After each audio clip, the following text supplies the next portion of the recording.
Hey everybody, what's up? It's Ben back again with another season review of FBL.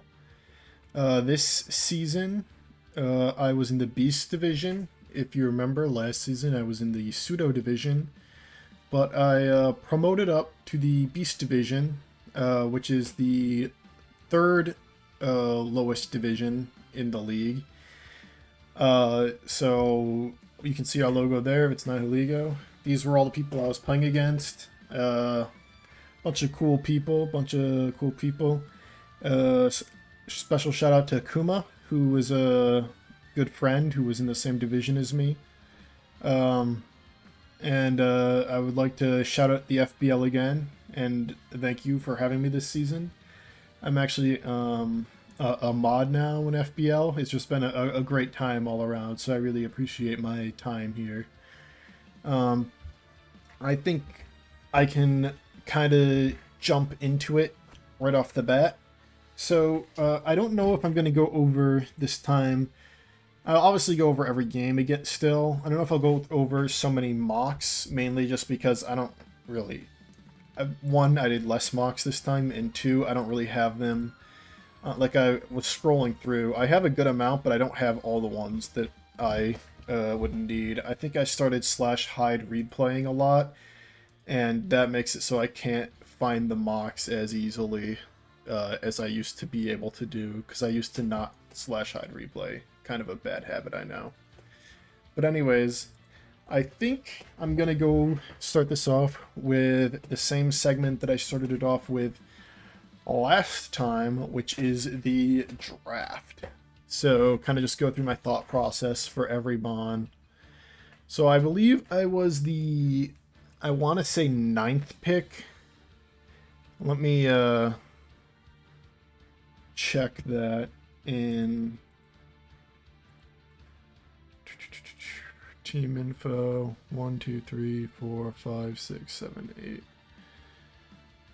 8. I don't think that's... No, that I think that is the order. 6, 7, 8, 9, 10, 11. Was I the 12th pick? Maybe I was the 12th pick. So...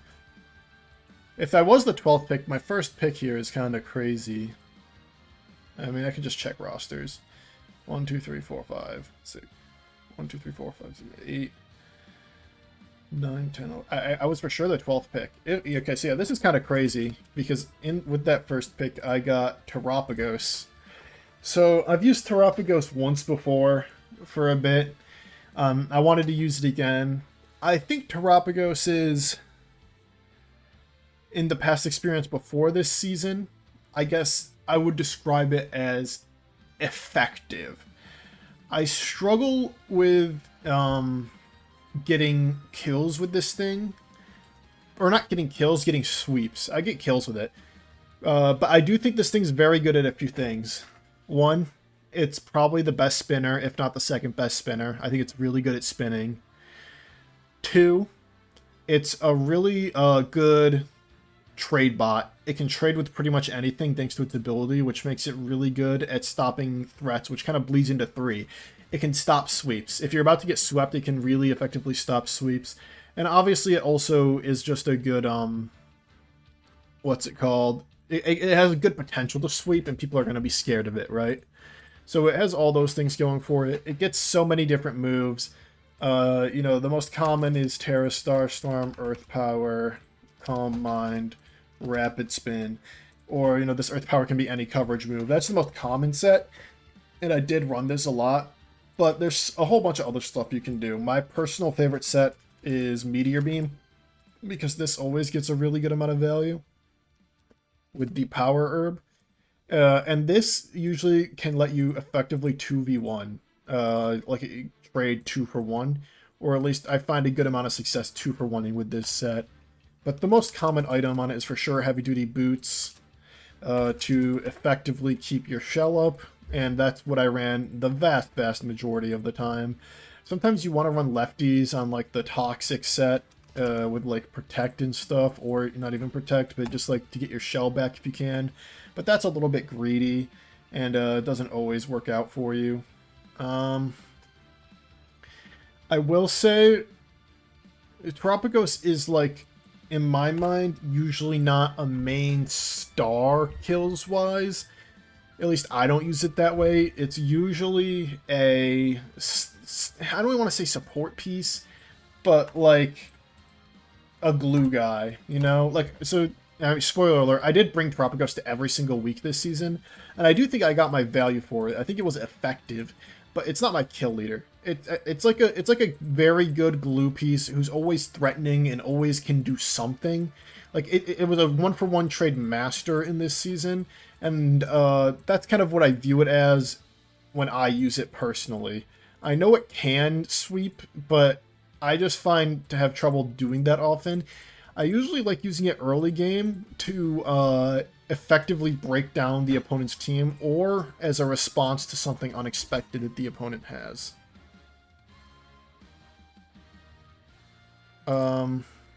So I bet you're thinking, if he doesn't use Tropicos as the main damage threat, what would that be? Well, the answer, my friends, is kind of my signature Pokemon at this point. I spam this guy a ton now. Ogerpon Wellspring Terra Edition. So, Ogerpon Wellspring is a very, very threatening Pokemon. It can do so many things so well. It has so many great sets. The Ivy Cudgel is insane. It 2-hit KOs resists at times. I think this Pokemon is absurd, the damage it can put out. People have been saying that it's kind of figured out. I for sure disagree, at least slightly. I do think, you know, team construction-wise, it's a bit pigeonholing, because it's a lot of points to Terra it, so you want it to be your main Terra because it's way better with Terra. But if you do Terra it, it can only Terra into one type, and that type is water, which means you kind of lose a lot of effectiveness when team, or flexibility in team building, because you're no longer able to use Terra as a response to something, or use Terra as a catch-all for whatever weakness they might have on their team. Okay.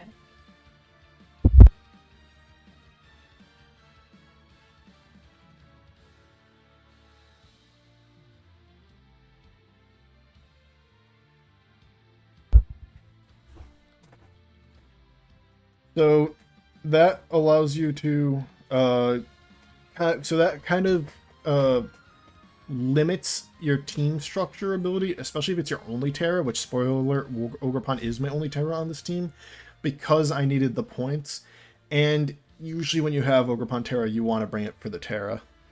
But this thing has so many good sets. I mean, this can be a really reliable Spiker, in my opinion. It's a really, really nice Encore Mon. It can be support. It gets Synthesis to heal off, or Horn Leech to heal off, so you can get your HP back if you want, so you can be kind of fat. It can use U-Turn for momentum. I run Swords Dance U-Turn just because U-Turn hits the grasses that are usually the response to this.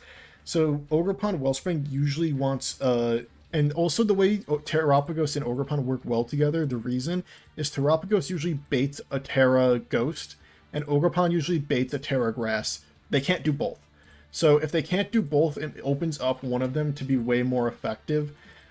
Or they need to have a naturally very good Ghost or a very good Grass, which is very limited. There's only so many good Ghosts and good Grasses in the metagame. So that really helps these two kind of work together well. Plus, Ogerpon can't run Boots. You want to spin away the hazards. Terrapagos is one of the best at doing that, if not the best. So that's kind of the synergy going on here. It's not like full synergy, but you can see how they work in tandem with each other. But this is a tried and true for me. I love this guy. I've used him many, many times.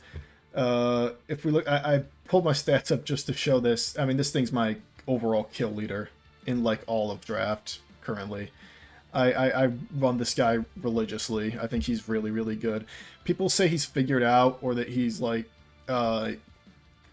not as effective as it seems, and I get where they're coming from, because it's predictable what it's going to do, but sometimes that just doesn't matter, because this thing is so strong, because it's so threatening.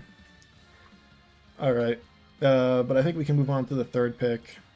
Um, so I was looking for speed. I really needed something fast, really, really desperately, and all the fast guys were going. I mean, if we look at this thing here, Polk gone, Spec gone, Meow gone, Gren gone. I mean, Valiant gone. This is all expected, but you know, Ace gone, Tread's gone, Delibird. I thought this guy would for sure get back to me. I'm not gonna lie. I thought for sure round 3 I could get bundle. Raigon, Diogon. This is the big one. This is the one I want to talk about in a second. But Sneasler gone, Moon gone. All these guys who were fast gone. And I'm not picking up... Oh, Iron Boulder got picked in the second round. He was gone. So I had no options for good speed. So I was like very, very desperate. And I was basically preying on Weavile in round 3. That was kind of the idea. And as we can see here, it didn't happen. Just complete collapse. Everything even remotely fast, you know, 116 plus that is of any value that's not like Talonflame or Noivern, just completely nuked off the field within 2.5 rounds, which was, you know, really, really unfortunate for me. Because getting these two at the pick I was at is like really good, right? Like getting Wilgerpon early round 2, really, really nice. Getting Terapagos late round 1, insane, really, really good. But now I was kind of in a pickle. So I kind of went, you know, ignored the speed issue for now, which will become a reoccurring issue as we will see later. And I decided to go for some, you know, typing, a decent fit, and I went with Iron Crown. So this is a Pokemon that I've used quite a bit, and I do think he's very good. I like him as a glue piece. He has the Assault Vest set. He has the obvious setup sets. Like I said earlier, this isn't Terra. I didn't have any Terras other than Wellspring, so the setup sets are slightly less effective. But he's still really good at, you know, future sighting. He can be Assault Vest. He can Tachyon stuff. He can Volt Out. You know, all that good stuff. He gets Focus Blast. He gets all these coverage moves. He's a really solid special attacker with a good speed tier and good defenses, a good Assault Vester. He can be Booster Speed, Calm Mind. You know, a whole bunch of stuff that just makes him a very effective Pokemon any week.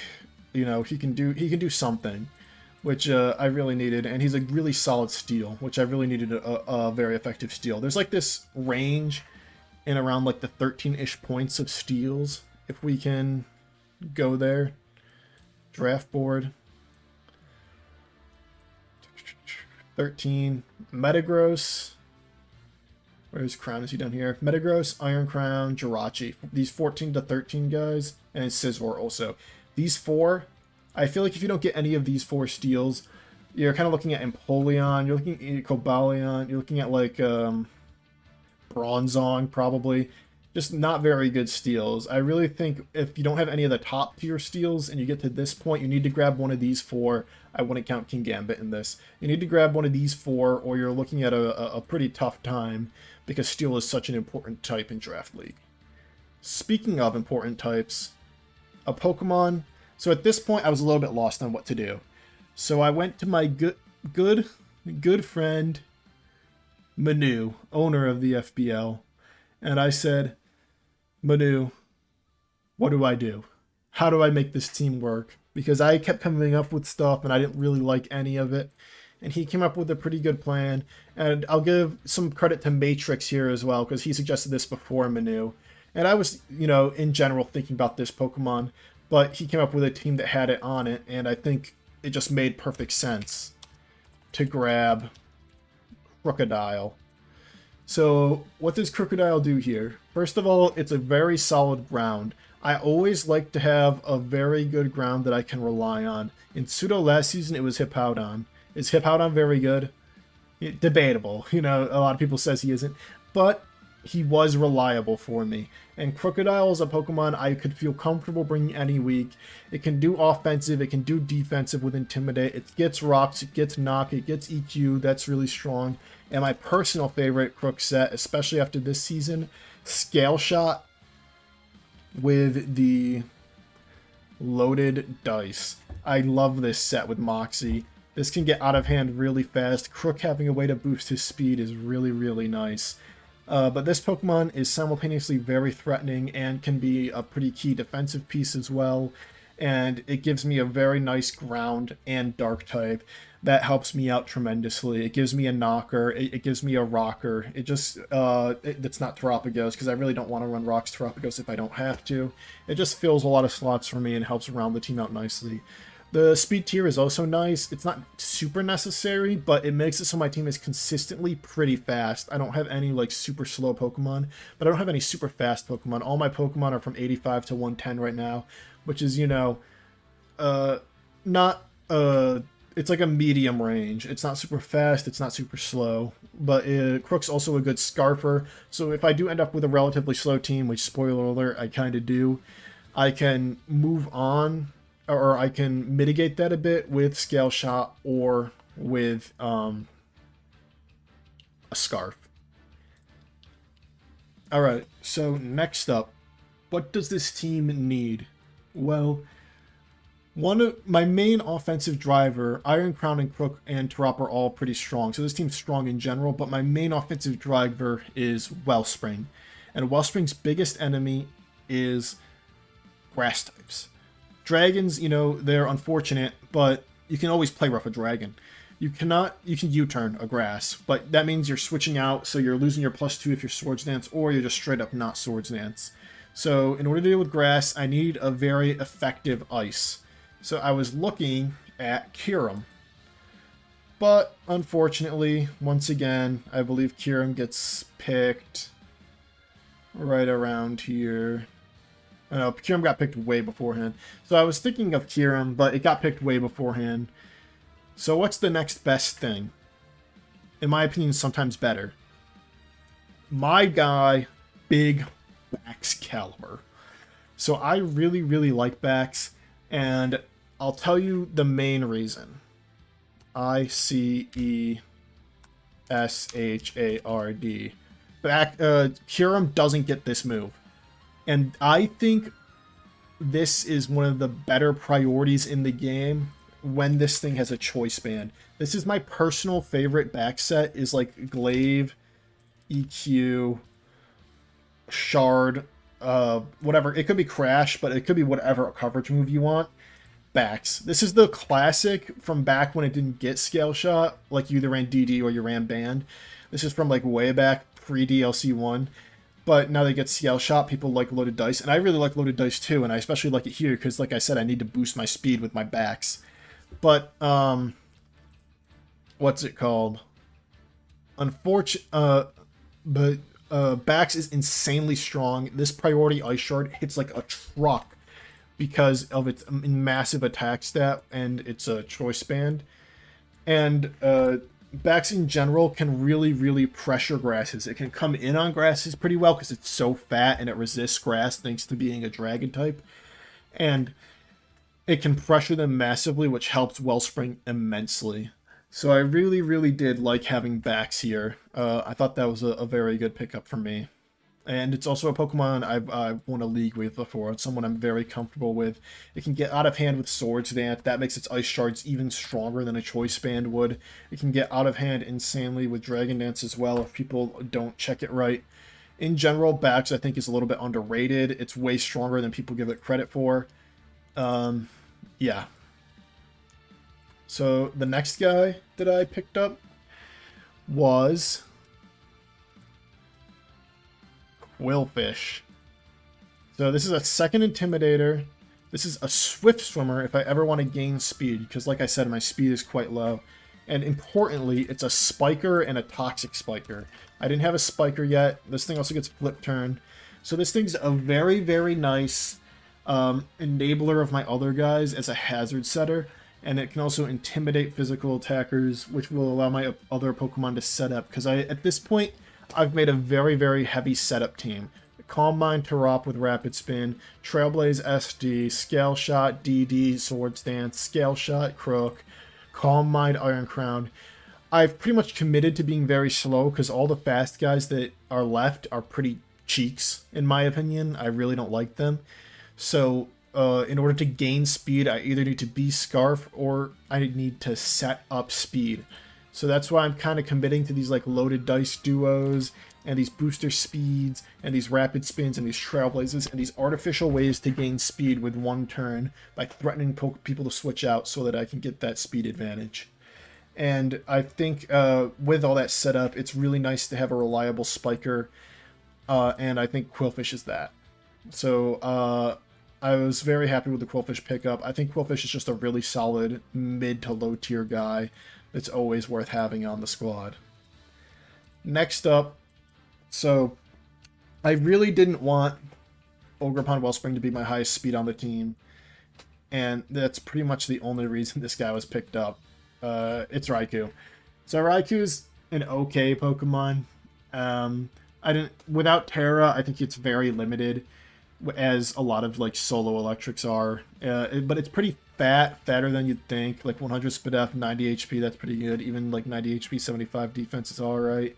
It can run Calm Mind. It can run like Choice Scarf and Choice Specs like a lot of electrics can. It gets Scald, so it can at least hit grounds, which is very, very nice. So like, there's definitely stuff Raikou can do, but this was the Pokemon I was least sure of when I drafted it. It's just I desperately needed something faster than Wellspring that could also be Scarfed, so I could like threaten to be speedy, because otherwise I think opponents just wouldn't respect my speed tiers at all, and this thing's 115 speed, so I really felt like I had to do that. This thing can also run like Screens, so that's nice at least. It can run like Thunder Wave if I need to, and I've even seen like Physical, like with extreme speed and stuff like that. So like there's some cool stuff you can do with Raikou. I think with Terra it's way better. Without it, it's kind of limited. But you know, we needed some speed on a decently threatening Pokemon here. And with 115 special attack, this thing can at least dish out some damage. Alright, so next. This is a Pokemon that I've always thought was a little underrated. It's Enamorous Therian. So this thing is interesting because it's a fairy, obviously. I'm coming around to the opinion, I have been for a long time now, that you don't necessarily need a fairy in Paldea Draft. But I did think I'd like one here so as to not put so much pressure on Crown defensively, because it felt like Crown was kind of taking a lot of defensive pressure with this team. As you can tell, this team's very offensive. I really don't have any major walls. So Crown being able to take some pressure off, and also being able to get a flying type so that I have a ground immunity, I thought that was important. So ENAMT kind of fit the bill. And because I have a Terapagos for spin, I wasn't so worried about its rock sweetness as so many people are with this Pokemon. So this thing's quite fat, 74 HP, 110 defense, 100 SpDef. That's pretty decent. And the 74 HP is a little bit low, but that can work in its favor because of one move. This is the move that makes or breaks ENAMT, in my opinion, at least not without Terra. With Terra, you can like Terra Fairy and Moonblast stuff, but without it, if you're gonna like try and set up, I think you need this so that you can heal HP back. If you're going to try and wall, I think you need this so you can get HP back. I just really like having this. Because his HP is relatively low, when you Kiss, you get a ton of HP back. And because this thing's so strong, even though the base power on Kiss is low, you can end up getting like 35-40% HP back. And it's like, this thing actually has essentially a healing move that does damage. I mean, that is what Kiss is, right? But it's like, people say this thing doesn't have recovery. It kind of does with Draining Kiss. I think this thing is really nice. It also has Healing Wish, which is really, really nice for Terapagos, in my opinion. I really liked having that option available to me. And, it gets all sorts of coverage moves. So I've used this thing before, sparingly. Not on a full team, but I've used it before. And I've been impressed by its ability to, 1, take a hit at times, and 2, dish out damage and heal while doing it. And like you could also run like Specs and do massive damage as well. So I'm a fan of ENAMT. I think this Pokemon's a bit underrated. It can also work well in Trick Room if need be. Alright, and the final Pokemon on the team. So as I was saying, I really didn't have any walls. So how can I enable all this setup I plan on doing? Well, that's easy. Grab a Prankstermon that gets Light Screen and Reflect, slap a Light Clay on it, and go to town. That was pretty much the whole plan with this Sableye. It gets Willow and, you know, Knock and Thunderwave and all that kind of support, well, crippling moves as well, but this is really the main key, the main frame of why this Sableye's here, is to slap the, like, Raikou can do it as well, but really it's Sableye's job to slap up the screens and let the other, you know, setup guys go to work. So, you know, Quillfish is here to set up the spikes and toxic spikes. Sableye is here to set up the screens, and everyone else is kind of here to set up or, you know, just punch and do big damage. I think if you look at my team, like, this is the team right here overall, the 9 Pokemon. That's kind of what you see right off the bat, is I have these 2 support pieces that are key for helping everyone else. Raikou's here for speed. You know, Enam can take a hit, and Crown can obviously take a hit, and then you have a bunch of setup guys who are really here to just punch holes as fast as possible, because we're really not looking to make these games go very long. It's not like last season where I was, you know, sitting around stalling with, like, Magma Storm leftovers, Protect, Terra Heatran, and Hippowdon, and Slowking. These games aren't going to be nearly as long. I'm in a more offensive-focused era this time. And I think we can get straight to the matches. So my first match was against Afonso, and immediately this team is very, very threatening. Typically Terra Zarude. Because I didn't really have, you know, any real defensive pieces, I didn't actually have like a majorly good way of dealing with Zarude. If it got a Trailblaze off, it outsped everything, and it could Terra into something like that would like Ghost perhaps. That like if it outspeeds Crook already, right? So if it Terra Ghosts, Terapagos is pretty much walled. Wellspring doesn't really hit it super effectively unless I'm Knock. Crown, you know, Ghost is good against. It helps with backs. You know, if it does something like that, it kind of is neutral against everything. This team doesn't really have any weaknesses. I think this is another team Manu helped with, and immediately I think this is one of the scariest teams in the league. So I'm immediately threatened by that Zarude in particular, especially. I don't believe I could find any mocks of this one. I went through the replay. The first mock I could find for this season was for week 2. So my team for the game was down here, FBL Beast week 1. So kind of my plan was, I saw that Wellspring had potential. So I had this Swords Dance set. I was speed timed like in Rock Dusk, so I was just max speed. My Terapagos was probably to outspeed Cinderace at +1 with Rapid Spin. I do this a lot to kind of see if I can get the +1 and make it effective. I had Dark Pulse for, I believe, it was for a Ghost Zarude, because I really expected Ghost Zarude to come this match. I didn't really see a reason to be Earth Power. I mean, it would hit Klefki, but I didn't really care to hit Klefki that much. It didn't matter too much to me. I mean, Klefki's probably going to Thunder Wave me anyways, and then do what? You know what I mean? It doesn't really matter. It matters much more to be able to hit that Zarude very strongly. And then here's kind of the Heat game mon of the match. So he does outspeed me with Cinderace. I couldn't beat that guy, and he's also in general just faster than me. Like he's got, because I didn't see a effective path for Raikou this match with Dragalge here.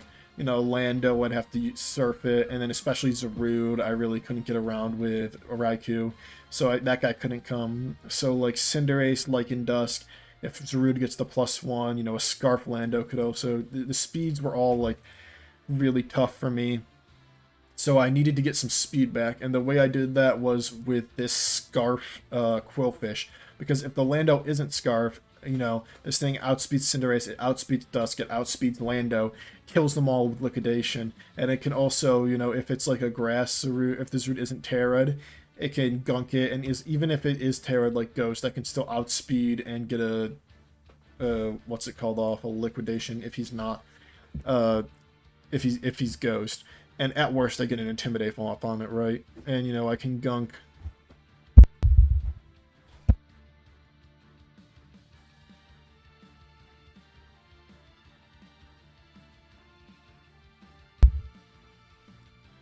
I can gunk, like, Blastoise or anything. I just thought it was good for especially catching these high tiers. And I could get a Spike up too, potentially. So this Enam I have, this Calm Mind, Draining Kiss, the Iron Defense Enam. This is mainly for the Zarude. This was my Zarude answer, you know, truth be told. The stabs, at the very least, I would assume it has Terra Blast. I was really expecting Ghost, like I said. But assuming it had... But I thought Electric could also come, and if Electric came, that would be worse for Enam. But, you know, you kind of have to play your outs when you're playing super offensive like this. And if I could get an Iron Defense up, I thought really I could 1v1 the Zarude somewhat effectively at least. Scarf Crook, another Scarfer. Again, if this Zarude goes Ghost, I can knock it, do big damage, outspeed it hopefully. With Earthquake, I hit Cinder, I hit Lycan Dusk. Knock hits Uxie. I could do some decent chip to Blastoise.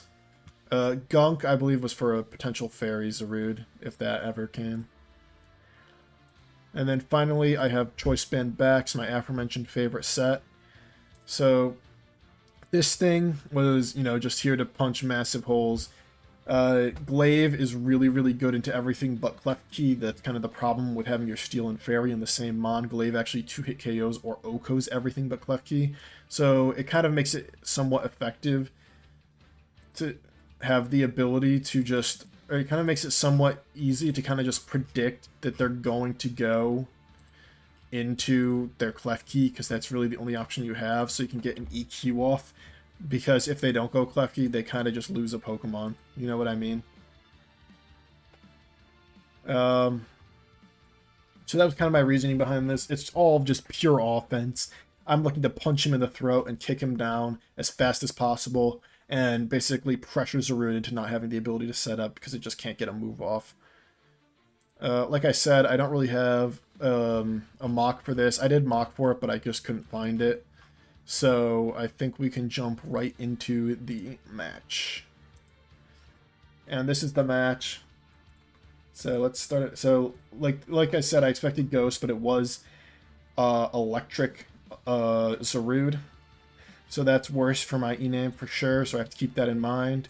I lead Quillfish and get the Intimidate off as he leads Ace. This is perfect for me, but I think I make a mistake turn 1, because there's obviously no way he should expect Scarf, but I'm scared that he's going to hard switch instead of U-turning, and I click Flip. When clicking Liquidation got a kill on the Cinderace and probably got me the game instantly, just because I would be up 6-5 and lose nothing. Although it would give him an opportunity to go Zarude, and that would be interesting if he could set up immediately right there. I might be in trouble, although I did have Terapagos at full with the shell, so it would have been kind of difficult for him to, you know, fully take advantage.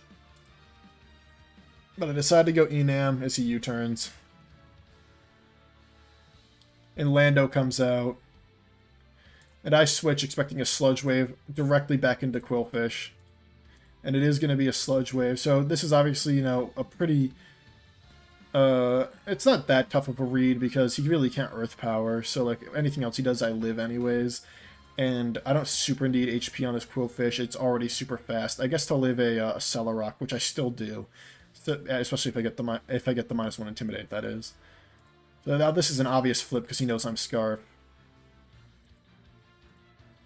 And I go right to backs, and I believe I EQ here, predicting Klefki, because there's really nothing else you can do. Yeah, like I said... Oh no, I crash. I should have EQ'd here. It's hard to remember these games when they're from so long ago.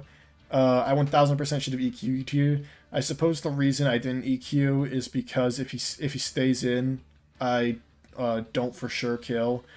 And also if I lock myself into EQ and like a Zarude comes in, it could set up potentially. But I definitely 1000% should have EQ'd here. But getting HP on Klefki is always good. He goes Key. I take a massive hit from Dazzling Gleam. Going Crook was definitely not the right call. I probably should have gone... I was expecting a Thunder Wave 1000% here, so he caught me for sure. He Magnet Rises. Is high EQ. So I'm definitely getting caught here every for a few turns. I go to Enam here. I'm going to use this as an opportunity to set up. I Calm Mind.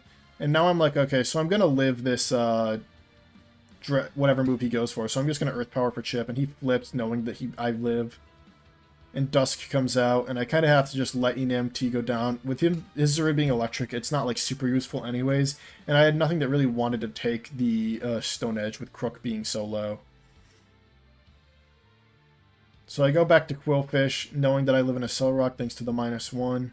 And I get another flip off. Right back out to Crook this time. And now I know...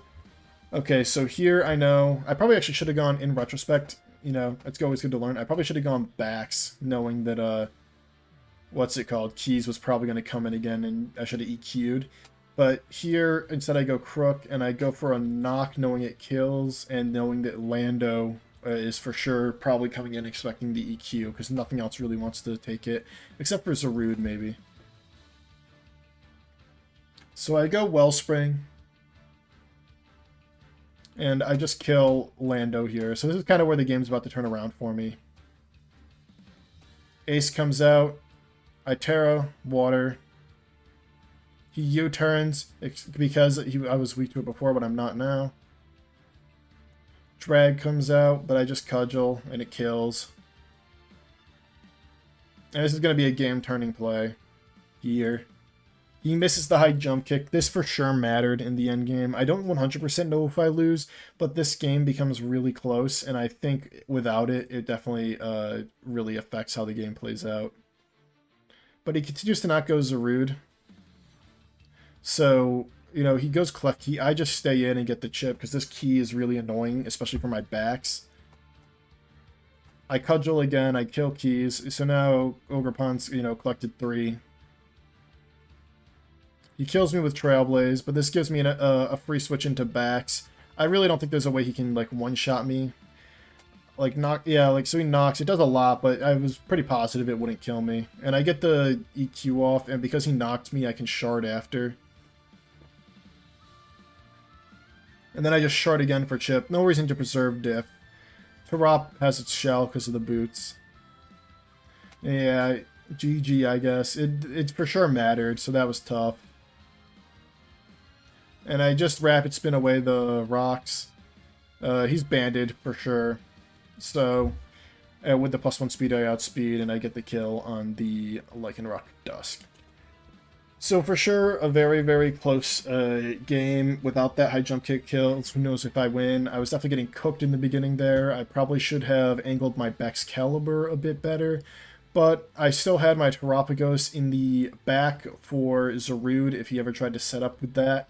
That's the nice thing about Terapagos. It can always angle against setup in some way. And I think my banded backs also probably could have taken that game in the end, perhaps, because my Crook was Scarf. I don't think, like, if Lycanroc locked into a Cellar Rock ever, I think Crook could have come in and also done some big damage. So I don't know if I necessarily lost, but it would for sure be way, way closer without the high jump kick miss. Alright, so moving on to week 2. Week 2 was against...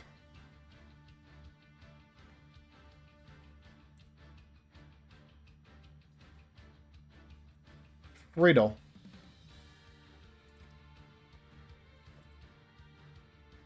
Riddle for Wii U was my opponent in week 2. And this was a very interesting game, because I thought this game was pretty in my favor, but really only because of one Pokemon, and that's Wellspring. So if you look at the opponent's team, Wellspring just cooks it. Araquanid really isn't a Wellspring answer, because you can just hit it with a grass move, and it usually does too much. I would also argue that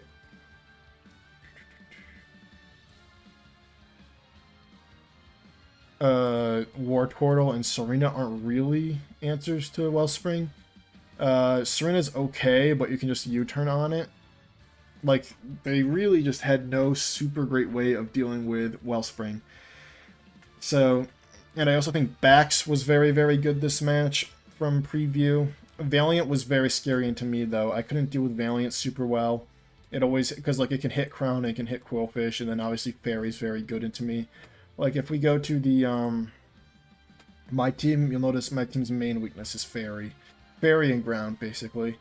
So that makes Valiant obviously very threatening as the best Fairy type in the meta. Necrozma also could potentially get out of hand, and I really didn't have like a super great way of dealing with Tinglu outside of Wellspring. So like if Wellspring ever died, like Bax was also decent, but if Wellspring ever died, I think I would have had a hard time with Tinglu. But overall, I thought the matchup was firmly in my favor in this one. If we look at the team, oh, also, they had, like, so if you look at their Fairy Resist, it's Swalot and Kaparaja. So those are pretty bad Pokemon in my opinion. So I was looking fully to take advantage of that and basically spam Moonblast with ENMT to win this game. I really thought the ENMT could kind of just pop off and click Moonblast and kill everything. Speaking of Wellspring, who I thought was so good here, I wasn't set up because I kind of just wanted to preserve it and like keep it as healthy as I could with synthesises and just chip things down with cudgels. Like I didn't think I needed to set up. I could just cudgel and then U-turn out. Like I would cudgel the Serena and then U-turn out and then come back later to synthesis up when I got low. I would power whip the Araquanid because if I Terra Water, it really can't do much to me. And Power Whip did a shit ton to Araquanid, like just off base. I had Toxic Spikes on my Quillfish because his Poison Swalot. I thought Swalot had a chance to come, but if it didn't, these T-Spikes were very effective, especially for like Necrozma, for example, if the Necrozma wasn't boots. Especially because the spinners are Serena and War Turtle, who Serena was definitely coming, but it's still like not a great Pokemon. This Chople Bax was very interesting. Because this thing, could, in a few mocks, just won the game with DD. If I got like 2 DDs off, this Chople Bax could really get the win. The Chople is mainly for like Serena low kick, that kind of thing. But I could also live an attack from Valiant if it went for the fighting move. And kill it back as well.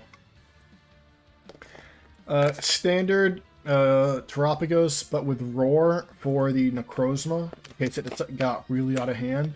And Assault Vest Crown, also for Necrozma kind of, but also for like Valiant, in case Valiant was like Specs Moonblast, because I really didn't deal with that well.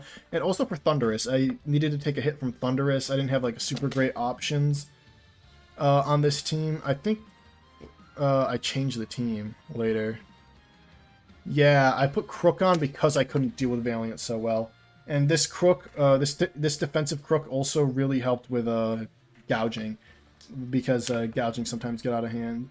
I really needed phasing to deal with those guys. So I dropped Quillfish because Quillfish wasn't dealing with gouging effectively in mocks. Like, I do have mocks for this one. So here's like one of the later mocks, because after Quillfish was dropped because it wasn't dealing with gouging. So like, I always led Wellspring in all the mocks just because it was so effective at basically like getting chip and doing real damage. So I Power Whip here. I do just a shit ton to Araquanid. Like, I just get a kill off bat. They go Valiant. I just stay in because I expected special, but he ends up being physical. I probably should have switched. I go Enam. I think this was banded too, Valiant.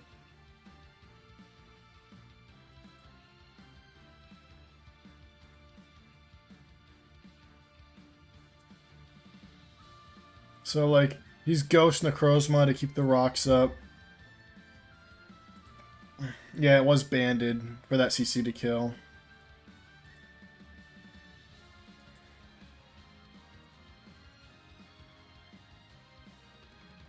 So he misses, and as you can see, with so like I was Chople anyway, so it doesn't matter. As you can see, with one DD, this Bax wins an endgame. So I was pretty confident in Bax to like win an endgame here, because like with one DD or two, if like Thundy was Scarf, this thing could really like pull the game out. I think we can go to the game now. So here, I'll switch POVs. So I lead Wellspring. He leads Thunderous. Let me see if I can find another mock. Yeah, this might be one. Against Blue Fusion. Shout out Blue Fusion. Shout out Blue Fusion and Zaw for these mocks here. I switch here. Okay. I don't even think I need to switch. Let me find one where I don't, because I don't think I need to. Like, I think I learned later on that I don't need to.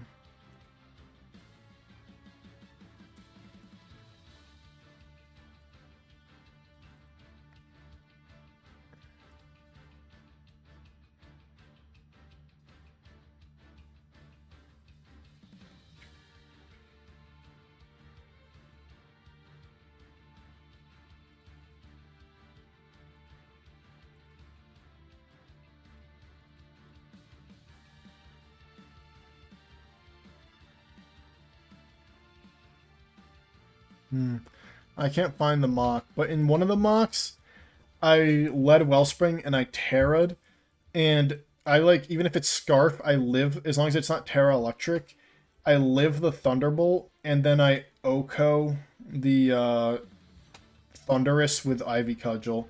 So because I was, what's it called? Because I was Synthesis, in order to take this Thunderous down turn 1, I was pretty comfortable with like Terra-ing to get the Spadef boost, living Thunderbolt, and then Okoing back, or even if he Volt Switches, I live that anyways, and I can just, you know, Ivy Cudgel, likely Serena that comes in, and U-turn after. So that's my reasoning for staying in here.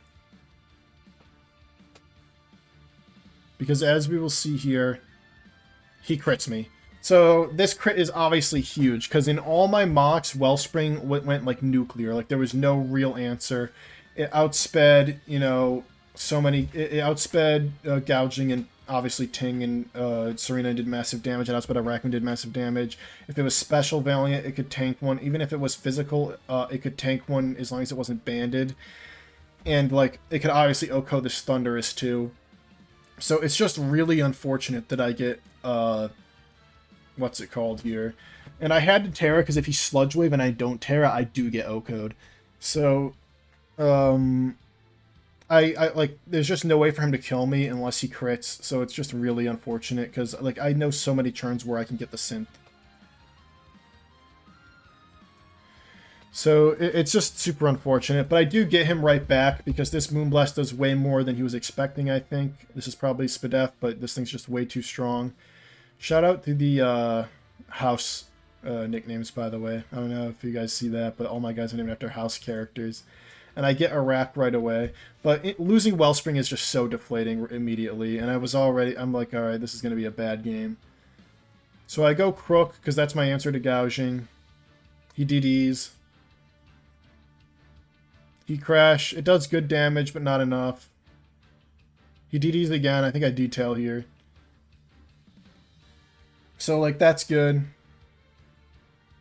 This is, like, probably worst case scenario for me. I would have probably preferred...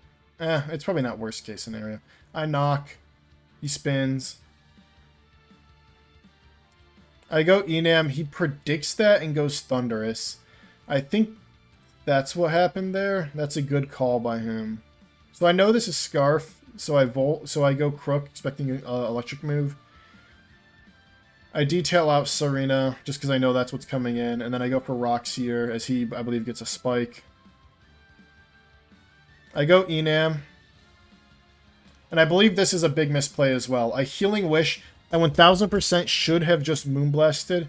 By the way, this was a good, what's it called? Heavy Slam, expecting Enam from him, so that's a good play from him. He's gotten some good plays off this game for sure. It's just getting crit turn 1 really was unfortunate. I Healing Wish here, this is a misplay for me. I 1000% should have just Moonblasted for the chip. There was really no reason not to.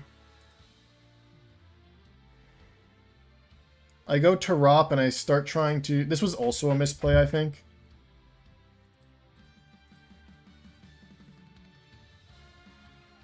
Because, like, I'm doing a whole lot of nothing going to Rop, especially when he probably has Whirlwind.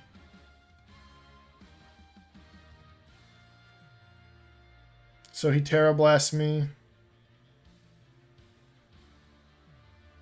Alright, double. So here I'm so far behind that I go this and I double the backs expecting Ting, and I get it. Here I have to DD. I have to be aggressive in DD. I think if I DD, I win because he goes Serena as a sack. If I DD and then I tank the, what's it called move? The fighting move, and DD again because I'm Choppel, I think I just win with Glaive and Crash. So crashing is just a very scared play by me. Because it lets him clean up the end game with Ting and Valiant, which is very unfortunate. I think that was a big misplay. So obviously getting crit turn 1 was very important, but I think the big misplays from me were Healing Wishing when I should have gotten chip on this, because getting this low would have been huge. And I also think not DDing when I did the aggressive double to get into that position in order to make back my win con, knowing I was behind. I think I kind of just blanked, and I did the aggressive play and then forgot to follow up on why I did the aggressive play in the first place, you know? So that's definitely a lesson learned in this game.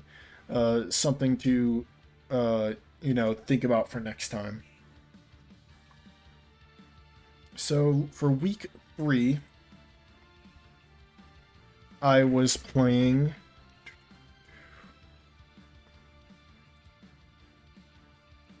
Puckbud. So this is an interesting matchup for a few reasons. Number one, I hate Darkrai. Darkrai is like my number 1 op enemy. I hate that Pokemon. But Puckbud was also a bit weak to Baxcalibur. As we can see, that's the first guy on my screen.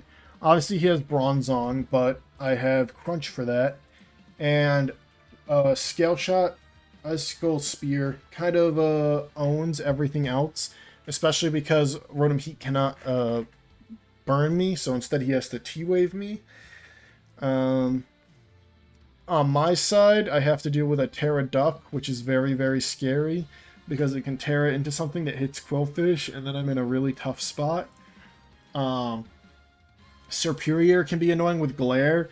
In Mox, I remember this being torture, just because they would always Thunder Wave me with Rotom and then Glare me with Serp, and all my guys who were already like not the fastest just hate being paralyzed. And in order to avoid, like, I think I bring Raikou this week, right? Yeah, this is one of the only times I bring Raikou, and it's just because Raikou can't be paralyzed, and I really needed some speed here. Like, that's why I have a Scarf Raikou, for crying out loud. Just in case Quaquaval gets the +1 speed, I need to be able to outspeed it with something. My whole issue this season, the whole, like, problem I was running into, is I just desperately needed some speed control, you know what I mean? Every week I was running into issues with speed. They always had something faster, and like I always had to like scarf something or find some way to manipulate speed in order to get it back in my favor. I was also having issues taking hits this game. You know, Duck was doing massive damage. Mence could do some really big damage. Darkrai was doing some big damage. So I was like in a really tough spot, and that's kind of why you see Sableye here with the screens. I was like having a hard time figuring out exactly what to do, so I needed to get some games in, or I needed to get some turns to breathe so that I could set up with like Wellspring or Bax or Crook or Terapagos to get something going, because that was pretty much my only hope. Like, I don't know if we can find some mocks of this. Yeah, so this is 1 versus Dunkolbis. So, like, I was immediately going for screens because I desperately needed them. He crit me. So I SD, but he's just Discharge. I Spear, predicting a switch here, I think, to Screamtail.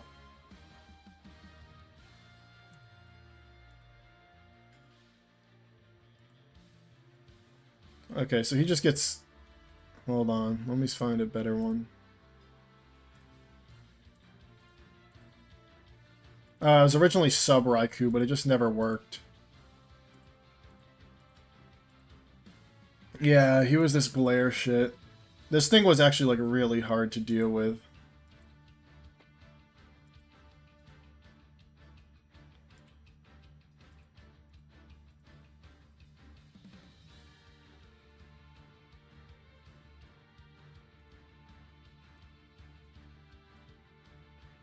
So I was like consistently running into issues with like, yeah, duck was a massive issue.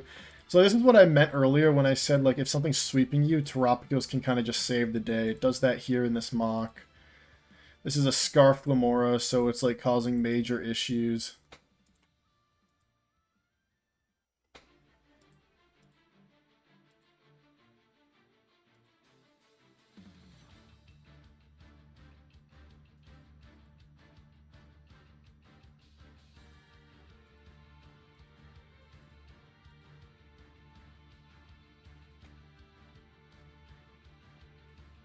I think if he was just T-Wave instead of Discharge, these would go worse. I remember, yeah, I actually did a lot of mocks for this one because this was a very tilting game from what I remember.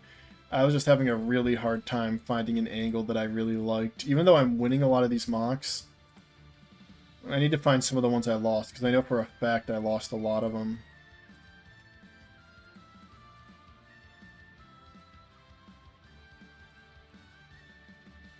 Yeah, so like I lost this one because he just statused all my guys, you know what I mean? And that's what I kept finding issues with is continuously I just got statused over and over and over again, which was really, really infuriating.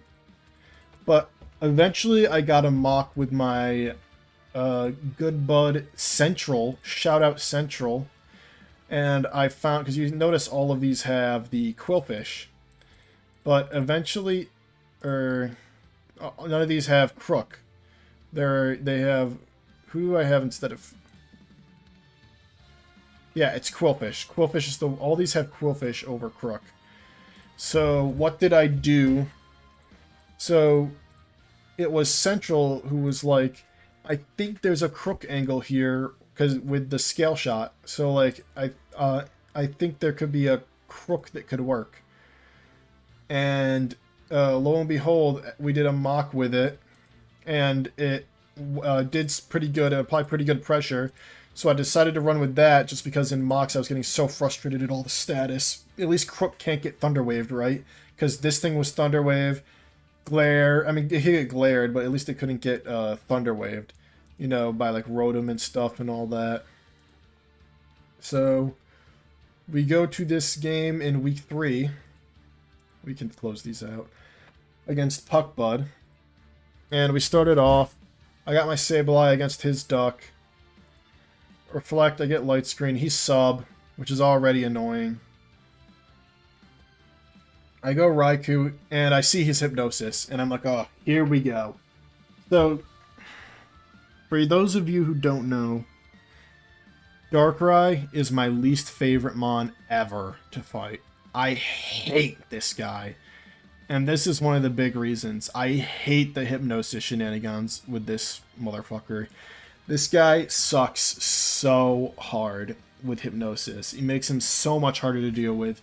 He's so annoying. So I let Sableye take the sleep, and I go right back to Raikou as he subs, and I T-Bolt, and he pulses. And then I'm like, oh, I could probably use this opportunity to set up, actually. So I go for the Terra. This does nothing, so I'm like, alright, sweet. I get a Trailblaze off. I get an SD off, and I'm like, oh, I'm actually in a pretty good spot. Lo and behold, it's a player off miss. And this Breaking Swipe does nothing, man. I swear to God, if I hit that player off, I'm in a really nice spot. Because, like, it did 78.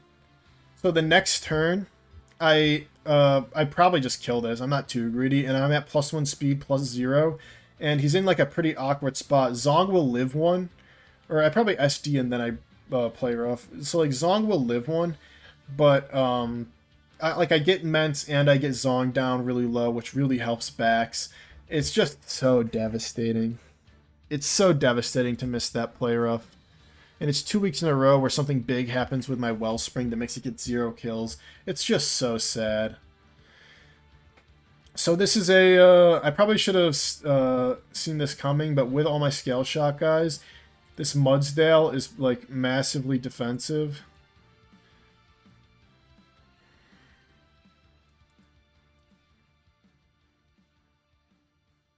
So I'm guessing the Mudsdale didn't have body press, or else you probably should have gone for it on Terapagos. I imagine at +6, body press does even more than EQ, even though it's not stab. But he reveals to be like a Scarf Duck here. At least that's what I'm thinking. So I'm like, alright, I have to go Raikou and basically Volt out and then sack something and then come back in. But, you know, thank you God, he decides not to tank the Volt. I guess probably at -1 T-Bolt does kill, I'm guessing. But I Volt out and I go Crook. And we're gonna get some heroics here. So Crook falls asleep, unfortunately. He Ice Beams, but by some miracle, thank you God, maybe it's for the Play Rough miss, I get the Wake, I get the Scale, I get the +1, and this Crook is, if I remember correctly, Adamant, so I'm really strong. So it's Rotom, it's an Oko. This is some offensive Rotom, because it for sure could have lived that. And, you know, Sweet Relief, everything, you know, Sweet Relief, everything's dead, everything, I'm assuming it's also an Adamant Duck, he was greedy like me. Sweet Relief, everything dies, it's a Crook sweep. Thank you God. I really, really needed this win. I would have been very defeated if I lost this game to like Hypnosis, Rye, plus a Play Rough miss, I'm not gonna lie. So, thank you, Crook, for waking up. Massively clutch.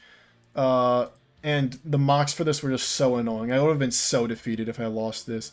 It's just a massive, possibly season-saving wake-up there from my Crocodile. Love you, big guy. I love all my grounds. I love Hippo. I love Crook. These guys just come and clutch massively for me. But yeah, these were my sets for the week. You know, Play Rough for Ments. I didn't really go over them too much. Like I said, I was Scarf for the potential +1 Duck. This set really had a good shot at winning, in my opinion. Screens, which I desperately needed. But yeah, what a clutch win from Crocodile. From the depths. I was down very bad that game. And I think with that, we can move on to week 4, which was, in my opinion, the worst matchup of the season by far. I hated this matchup in prep. And why, you may ask? 1. Boulder and Salazzle. Really fast, really messed with me. Salazzle, surprisingly, I could not deal with well. The fire and poison combo, nothing really wanted to take the hits. Quillfish just isn't tanky enough. Boulder so fast that, and my team being so slow, it was like impossible to deal with. Duraludon, really good Wellspring checks. One of the best Wellspring checks, if I'm being honest. Makes me run Superpower, but I can't even really run Superpower because there's also a Sinistcha, which is also one of the best Wellspring checks. And it's pretty good at Tarop checking as well. Obviously, Tarop can be like Ice Beam, but you kind of have to play around predictions with the Terra as well. Corv also makes Tarop kind of awkward, and it needs to run like Flame and Ice Beam and Terra Star Storm. And Corv is also really good for Crown and backs, and Prim's also really good for backs. There's just a lot of baked-in answers on this team that I had to like really, you know, dig deep to kind of get around. I found that my best answers were like a setup ENAMT consistently could win some, especially because Urshi was here. I kind of needed to bring ENAMT anyways. So like a setup ENMT could be good. Lorb Crown could do some damage, or because like if Corv came in, I could Volt out, and that's decent chip. I had Loaded Dice backs again. This was also a pretty good win con, especially if Prim got to like 80. Thunderfang at +2 did kill, and Thunderfang would do like 60 or 70 to Corv at +2 as well if it's like I don't know, not max defense.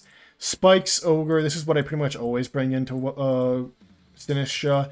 It's just a really nice set, being able to encore it into Calm Mind, because they usually like to Calm Mind and Wellspring, thinking it's safe. Tarop, Toxic for the Sinistra, Ice Beam for Sinistra, Protect, Rapid Spin. Yeah, this was a really goofy set. I couldn't think of anything that was going to work. And then obviously this was the WinCon right here, this ENMT. And then a Choppel count. This was like my way of dealing with Boulder. Choppel counter, Stealth Rock, Knockoff, Earthquake, Crook. I really couldn't like answer Boulder very well. I thought about Sableye maybe, but I found that one of the more reliable answers was to catch them off guard with a counter from Crook. You know, reliable. It's kind of gimmicky, but what can you do?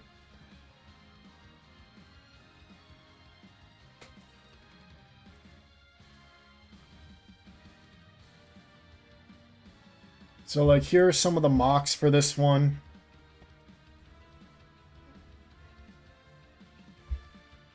So, like, he leads Chomp and I Ice Beam, but I see how little that does to freaking Toadscruel. And I just Ice Beam again, but I think he Mirror Coats and does so much back. So I spin. Like, I get decent value off Tarop, but even so, it's just not enough.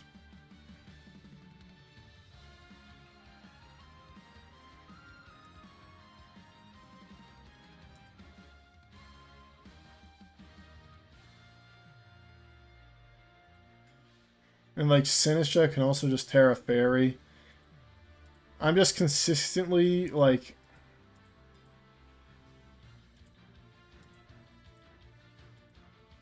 Oh, and also this set, this bulk up set.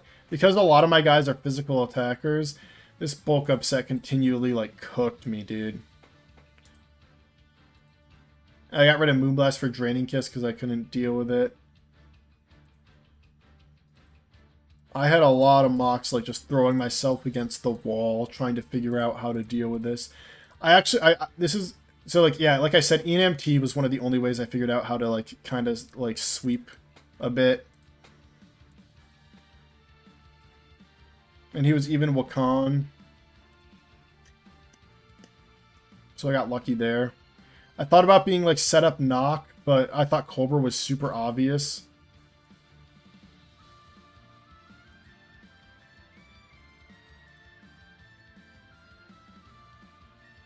And yeah, I was trying out Sableye. I mean, I was desperate. I was trying out Sableye for a while. So, like, eventually I started winning some of the games. But it kind of went, like, back and forth, man. And, like, I was always down, it felt like. And I was, like, losing a lot. This might be the game I did the most mocks for ever, maybe.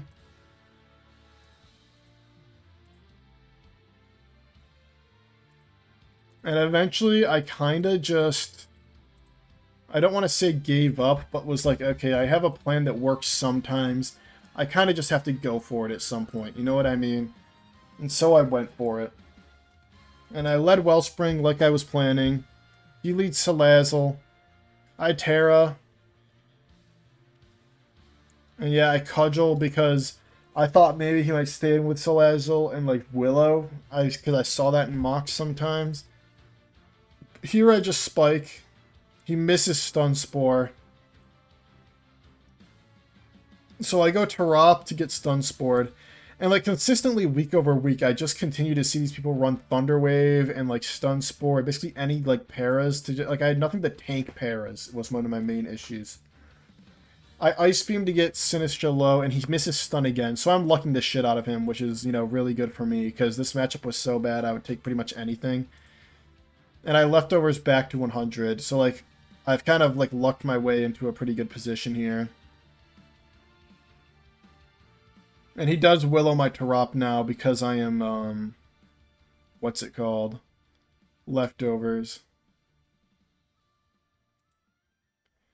And then this Cudgel doing 27 is, like, really, like, not a good roll for me. And kind of, like, is, like, game ruining for me, not gonna lie. Because he gets his Sinistra all the way back up. So I Encore him into that, and I go backs, but he goes Corpse, so now I have to go Crown, and he screens. Tachyon does a good amount to that guy, at least. I spin away the hazard, and then I Ice Beam Chomp. So, like, I'm doing okay-ish, but things are still, like, not amazing. And then he predicts me correctly, and takes out my ENMT, who's my win con, and has a weakness policy on top of it. And then I forget about Sucker, and, like, things are just looking horrible for me. So I was like, I had to Encore him into Sucker, but he knew that, so he switches. So then I kind of have to, one, get really lucky here, and dodge Scale.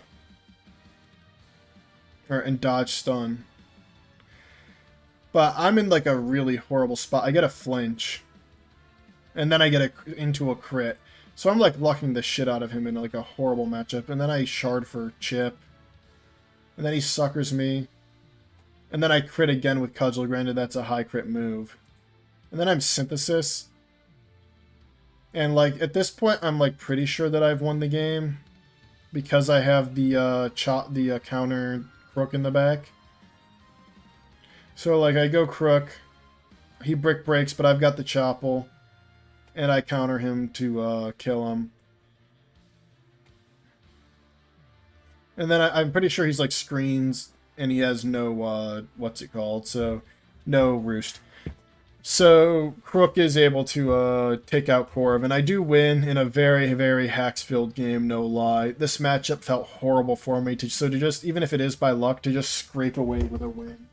You know, sometimes, I guess it proves sometimes it's better to be lucky than good.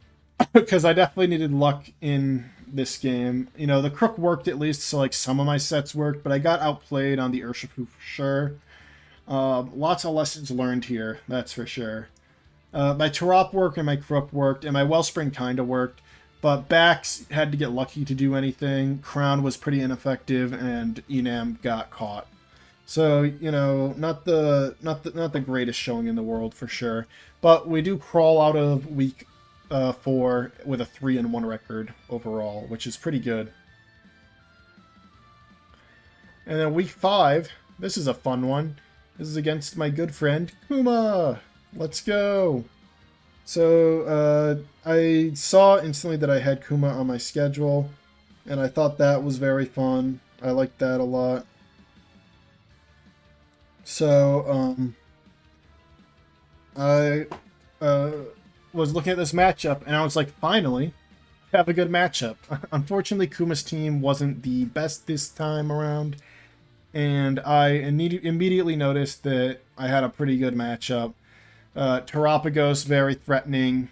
Obviously, he had like AV Conk and AV Hydrapple, and Petch is a ghost. But if I can like Calm Mind and spin Terra Star, like Calm Mind, spin Terra Star Storm, Earth Power. Like the classic set was very, very threatening into him. Wellspring was a monster against this team. Hydrapple is the answer, but you usually have to Terra that, so you're gonna have to Terra it to Grass or Dragon. And I've dealt with Hydrapple with Wellspring before, and the Swords Dance U-turn set is very effective. Crook looked really good. Latios, you know, Crook can kind of deal with. Sandy Shocks, Petch, Heatran, all Crook food. For him, Conk looked very threatening. I didn't really have a great way of dealing with Conk. You know, ENMT probably gets 2 KO'd by like Thunder Punch if he's Iron Fist. And the fighting coverage in general is just very tough for me. I probably have to have Quillfish. Quillfish is also very good for Palafin Hero, especially if I run Haze, so he can't sub and bulk on me, which is definitely what I was planning on doing.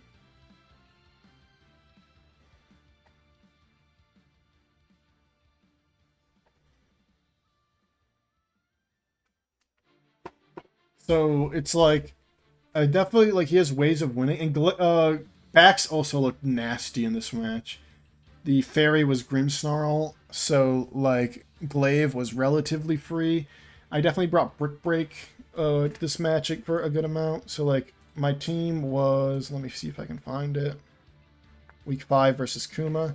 AV Crown for Latios, obviously, but also could take a hit from Sandy Shocks and hit back if needed, or Petch. Could come in on Petch pretty reliably as well, and obviously you could also come in on Hydrapple. Earth Power is like, it hurts, but it's not too bad, and obviously the stabs. Ivy Cudgel, Swords Dance, Hornleech, U-turn. This hits Hydrapple, this hits Finn, and Ivy Cudgel just nukes everything else. You know what I mean? U-turn also hits Latios. So that's nice.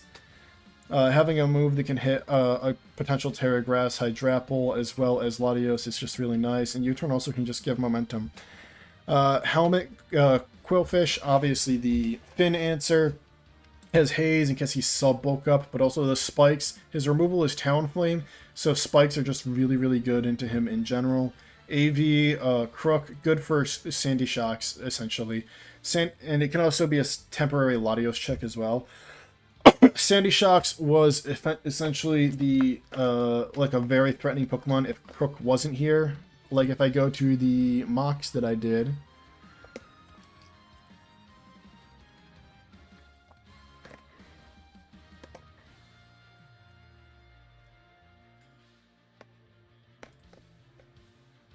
Like here are a few against Tito. He doesn't have it here, but if you're looking at these mocks, like I'm going Quillfish on Conk because I really don't have a better option, and then I'm getting my spikes up, and then I'm flipping it out to Bax, and he goes Patch, but because I'm banned Bax, it's not really an answer. So then I go Crown because that's my AV, so it's like good.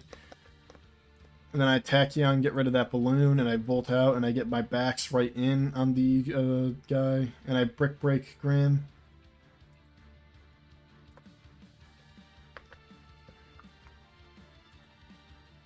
And then I have Focus Blast, so that does a good enough amount to Heatran. I Glaive. It does a lot, like I die, but it does too much.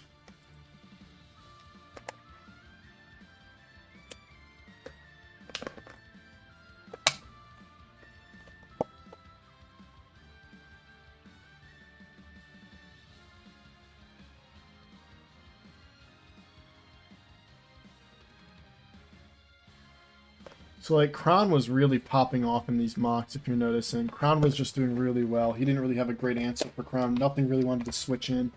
Like, once Heatran goes down, which makes perfect sense, there's really, like, no way of him to deal with Crown.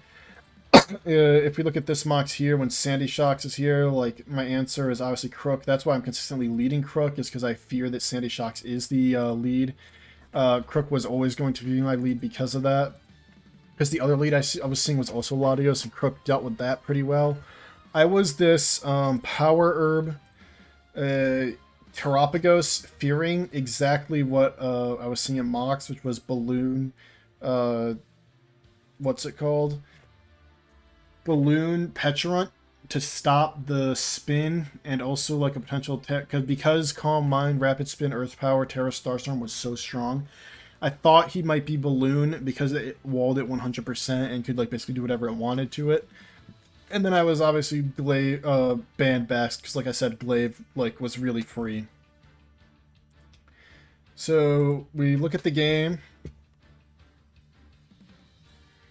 and I lead Crook like I said I would. Well, he leads Conk. So I'm like, I saw that this could be a possibility, and if he led Conk, I just decided Crook go to Quill, and then he's like -2, and it just doesn't matter what he does, and I get a spike for free. So like I go Crook, so like he's -2, so like even if he EQs, the damage just isn't enough for me to care too much. And then I flip to get some chip on Heatran, which is nice, and I go right back to Crook. And he Magma Storms and misses, which is unfortunate, but I am AV, so it's not like it's the biggest deal in the world. And I get a knockoff here, I think. I EQ. So I EQ first, and he protects the Scout, and I think he thinks I might be Scarf. So he switches to Hydrapple, but I predict that and knock, yes. And then this next turn, I miss Gunk, which is unfortunate. So we saw he is Steel Hydrapple, but I was pretty positive he wasn't going to steal here, obviously. But missing is unfortunate, because Gunk did kill there. And we get Quillfish as the switch in, and I don't really want to take any more chip on Quillfish, so I flip out to Tarap to kind of see what move he wants to go for. He Giga Drains. And I just Meteor Beam expecting Patch to come in and be the set I was expecting, but he doesn't. Instead, he just details out, probably expecting like a Calm Mind. But I get Crook again, and then this is like pretty good for me, because he really just doesn't have a EQ switching anymore. Like, look at the team. Nothing wants to take EQ. And then he goes Finn, but I just don't care, and I EQ again. I'm not going to lie. Because I figured he's either going to, like, switch or he's going to flip turn, and I believe I live a flip turn. So I, like, really just didn't care. Because also I have Wellspring, so I just felt like there was no way he was clicking a water move.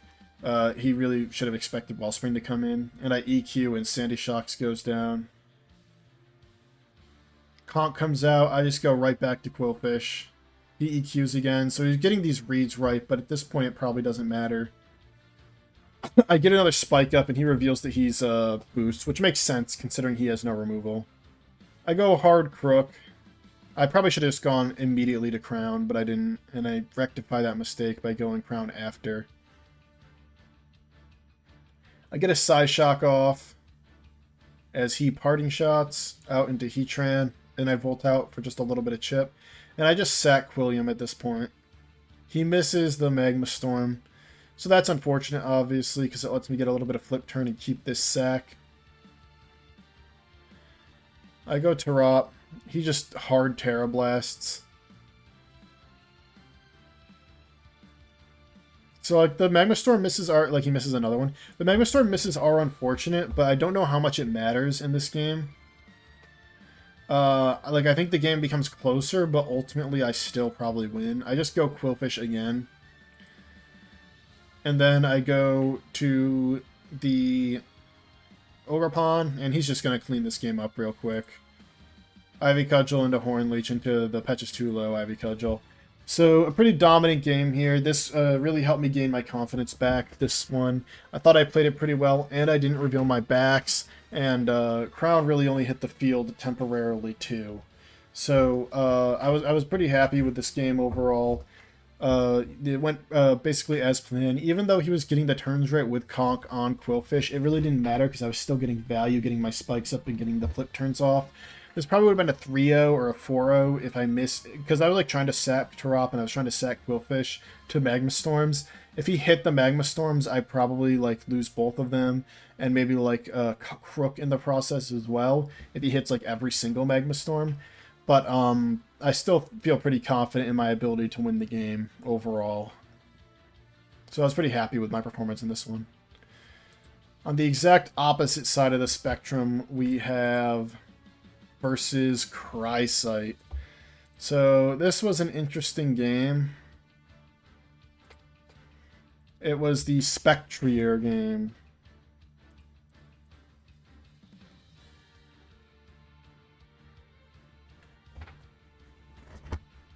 So, like, obviously this team's, again, way faster than me, as expected. I have Terapagos for Spectrier, which a lot of people say Terap is, like, one of the better Spectrier answers. And, like, it is, but it's still not great. You know what I mean? Like, the Roar set, you have to be the Roar set, and then in that case, it's, like, you're, like, defensive Terap, which is fine, I guess. I don't know. I don't know how I felt about it.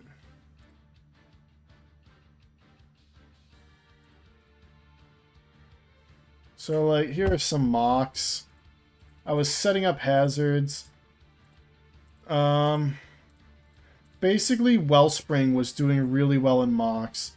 Like, all the mocks Wellspring was doing incredible in. It was just getting all the kills. I was feeling super confident about it. About Wellspring. Like, I was winning these mocks really well. But consistently, people also weren't bringing Gliscor. I actually never saw Gliscor in a mock. You see this Gliscor here? Which kind of made sense because I had Wellspring, because Tarop has, like, Ice Beam, because I had backs. You know, Gliscor didn't seem that good. But, you know... So, like, I had this Wellspring, this setup Wellspring that was destroying in mocks. I was pretty confident in this set. This weakness policy backs was really cool. It was winning some mocks as well. It would proc on, like, a Draining Kiss from Spec, or it would proc on, like, Aloe going for Alluring Voice or Play Rough. It's really that, mainly. You know what I mean? Or like I could live one hand's Drain Punch. This Destiny Bond Quillfish, because like I was getting low pretty early setting up all the hazards because the removal Cyclizar. I was like sacrificing Sableye health to like make sure it couldn't spin. Because I thought Arbok wasn't coming, so having the T-Spikes up would be like very, very advantageous for me in my opinion. So like I thought all of that was good. But I mean, this is a spoiler. This is like my first schlacking in the FPL. I get really, really schlacked here in this game. I had Scarf Crook. This was probably a bad set. I had it for a backup to Spec, but in hindsight, it's just a complete momentum drain to the Ice Beam on this was for Gliscor. This is just a complete momentum drain for Aloe. I mean, we can go over the game now. So he leads score, and I get up my hazards, or I get up my screen, but he gets up all his hazards. I also didn't have a great Hydreigon switch in. My Sableye was like max Spadef, and it like needed recover as well in order to deal with Hydreigon, because otherwise Hydreigon kind of like owned me because I wasn't bringing ENMT this match.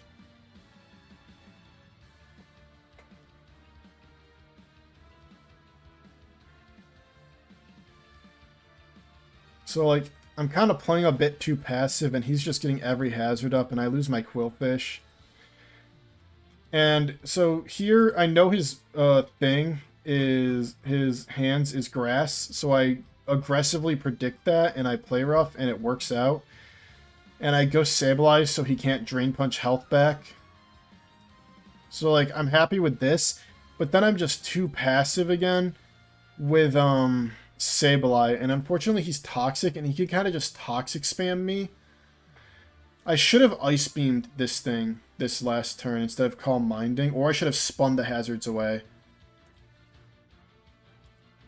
Because instead, I kind of get into like this passive gameplay state where Toxic chips me down, and then I don't get a spin off, and then all these hazards go up, and I'm kind of just cooked because he can just spam Toxic. And basically, I had moves to hit so I had moves to hit backs or Gliscor, but I didn't have moves to.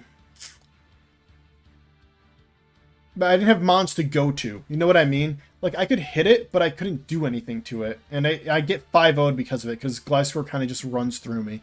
I really needed to... I think Calm Mind was a bad misplay. I needed to either spin or Ice Beam. I really needed to respect Gliscor more as the threat it was while it was out, because I didn't, and it really, really cost me, in my opinion. Yeah, really unfortunate game. Not played super great by me. I wasn't in the best mindset when I played this game, if I remember correctly. I think it was right after a DGBA loss, and I was kind of feeling down about myself, but it's no excuse to make such suboptimal plays.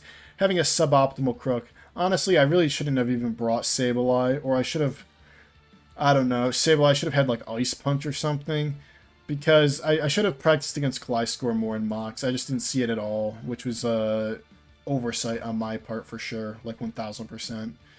Bad prep, bad mocks by me. Yeah. So next is my week 7 game, which was against Wughead.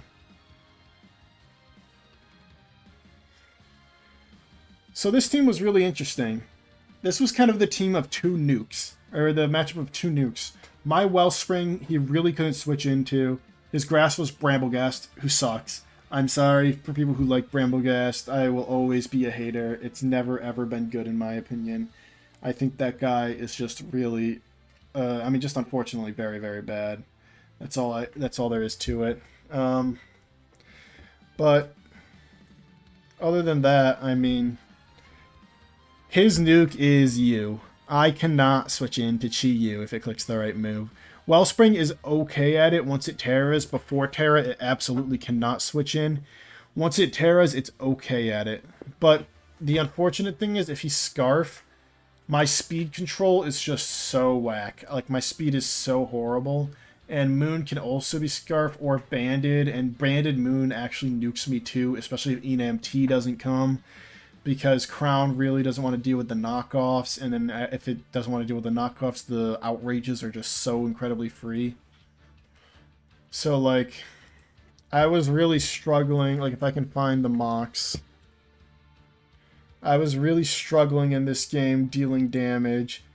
And also people would have like this Ursaluna, this defensive Ursaluna that led and double-edged and O-code my Woger, which was really unfortunate. I was bringing Raikou for the speed.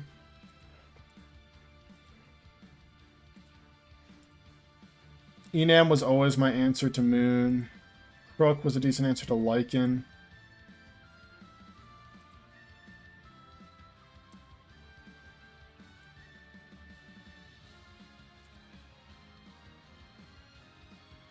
Getting flinched is just so unfortunate. So yeah, like I lose close. Really off the back of losing Woger early. Ah, so here it is. Eventually this is what I come up with to rectify my speed issue. Rain Dance, Damp Rock, Sableye. And then I can SD with Quill. And he has to kind of dance around, but he loses a ton of mons to Quillfish. And this kind of becomes my win con now. I'm glad I had a mock to show that. And let me see if I can see it again.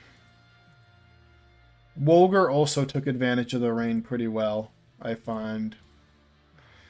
So, like, it really... So, rain simultaneously hurt his nuking you, helped mine in Wellspring, and gave me a speed boost with Quillfish. So eventually I was like, hey, why wouldn't I run it? So my team kind of became this. I had the Power Herb, Meteor Beam, Terapagos again. I believe to catch the Bramble, but also to do good chip to Slowking and then kill it with an Earth Power after, like Meteor Beam into Earth Power on Slowking. I had this U-turn, Ivy Cudgel, Power Whip, Spiky Shield, Wellspring. Spiky Shield mainly to scout for what Roaring Moon's going to do, because I expected Band Moon, and whatever dangerous move it clicked, I had like an answer for, but not immediately. This Damp Rock Sableye, this Wincon Quillfish with Jet, Gunk, Liquid, and Swords Dance. This Loaded Dice Crook, who, if you like look at the team, if you pop the Tink Air Balloon, if Crook gets the scale shot off, it becomes very threatening. All it takes is like some chip on Rotom, and like everything, like it comes in pretty decently free on Slowking, and then like CC does a lot to Ursaluna. Like this thing can get off really quick. And then Mental Herb backs for Volbeat, because Volbeat was actually very annoying in a lot of the mocks with the Encore, because all my guys are so set up most of the time. But yeah, I mean the plan was definitely this Sableye to win the end game for sure. So I think we can kind of look and see how that went in game if we look at this match.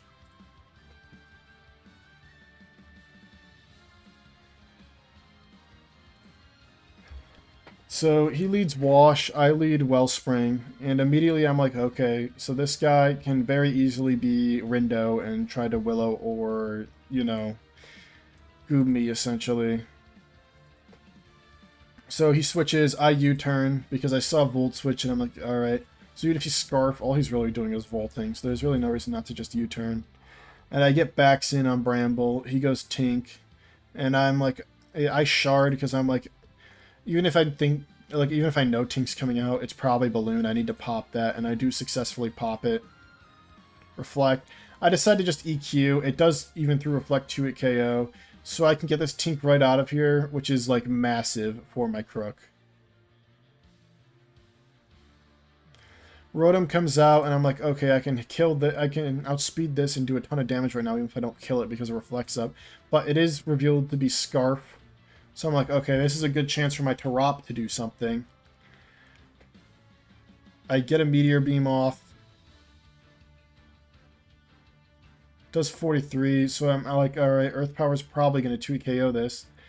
Or, I mean, Terra Starstorm. So I Terra Starstorm that. He U-turns to break my thing. But the issue is, now that I am Meteor Beamless, or now that I'm Meteor Beamless, I'm kind of walled by Bramble because I'm Earth Power as my last move. So I'm kind of forced to swap out, unfortunately. And I go Sableye, who's very defensive, so he's able to take the whip. I reflect, and then I Rain Dance, and he plots up a bunch. And I essentially just let him, I light screen. And then I sack Tarop after he goes to +4, knowing it's not useful. I go Quill. I gunk because he's just so threatening at +6, because if he stays in, I'm kind of screwed. And then I liquidate. So, like, I'm not SDing. I think if I SD, I probably, like, win better. But I'm playing it super safe because I feel like I'm ahead and I feel like I can basically do it later, you know what I mean? I go right back to Sableye. I get both of my screens up and I get a Rain Dance off anyways. I go Crook. And then I go Wellspring, predicting the Scarf Pump. And at this point, Cudgel in Rain is doing a shit ton of damage. At 2 it KOs the Bramblegast. He goes Moon, I Spiky Shield correctly, and he it dies to the shield. He can only foul play my Ogre as I Cudgel to kill. I U-turn out, sack my Quillfish to the Terra Blast because I don't really need it anymore. Go back to Ogre. U-turn again just to kill this thing. Thank God it's not Scarf, because if it was Scarf I probably lost. And then I go Crook. Knock into Knock is going to win me the game. So the rain, even though Quillfish didn't end up getting any kills, it put on decent pressure, and the rain ended up helping Enemy tremendously with my Ogre Pawn to help 2 KO that Bramble and put on the pressure I needed to end up winning this game. And the Spiky Shield was super clutch too. So really good work from the team there. I think this was probably my favorite team that I made this season. I thought it was pretty unique, pretty good time. So we go into the final week, 5-2, with some scenarios where we can promo if we win, and some certain people lose. But unfortunately, our opponent for week 8 was who was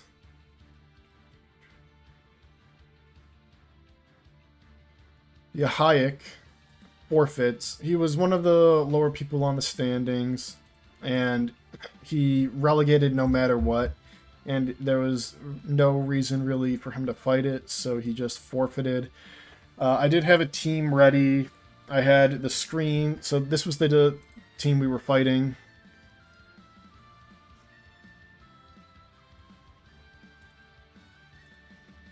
It was Meow, Ape, Mew, Mimikyu, Kyurem, you know, this thing. So I had Specs Raikou because his ground was Diglett. Raikou was probably actually going to do something this match. And his fairy was Mimikyu, so I also felt comfortable bringing Banded backs, because even if, like, Fortress wants to take it, for example, it's still permanent chip, essentially. Wellspring had a really good chance at sweeping this match with Trailblaze SD, in my opinion. Nothing really wanted to take the hits. Crown, AV for potential special Mew, but also for Kyurem, really, more than anything, obviously. And then a Scarf Crook to be able to outspeed, you know, Infernape, Meow, Mew. CC was pretty scary into his teams. Like, if I could just spam CC in an endgame, I could see where I could win. And obviously I had screens for Sableye just to facilitate my Wellspring setup, but also just to take less hits. But unfortunately this team never got to see use. I think Raikou would have actually, like, had its time in the sun with this one, but unfortunately it was not meant to be. And we went into playoffs with a 6-2 record as the 3 seed. Unfortunately, we did not have the diff because all my games were pretty close. You know, with hyper offense, it's much harder to manipulate an end game where you are guaranteed to, where you are getting a lot of differential, at least for me. So at least for me personally. But at the end of the season, we had two Mons on the kill leaderboard: Wellspring at 13-4 and Crook at 11-2. So, you know, both of these guys did very, very well this season. Very proud of them. Like I said, Wellspring's my all-time kill leader. I'm very comfortable with this guy. He's just so incredibly strong. It's really hard to deal with him. I love that guy a lot, for sure. My other, what's it called? And Crook, very pleasantly surprised. That Scale Shot sweep that 1 week was super clutch. But also a ton of weeks he just got 2 kills just by existing and, you know, being really, really good. I really liked Crook this season a lot. He really showed me just how strong he can be. And that's kind of the end of the regular season. We end on a forfeit win for a 6-2 record. A little bit anticlimactic, but still, you know, not bad. We go into playoffs, and our first round opponent is Lava Skull, who was the replacement for Central after making some changes to this team that was my worst matchup the entire season, unfortunately. Thankfully, the changes made the team, even though it's still a bad matchup for me, ever so slightly better for me. And how did it do that, you ask? Well, Duralanon is gone. Thank you, Christ. And Flazel's still here, which is really annoying. Toadscruel is gone, and Toadscruel was actually causing me major issues. In their place, we have Avalug, which is for sure worse for backs. But I do think the game is opened up a little bit more for Wellspring to do something. And I think ENMT still, even though it didn't do it last time, ENMT still has a shot to really crush this team. So this time in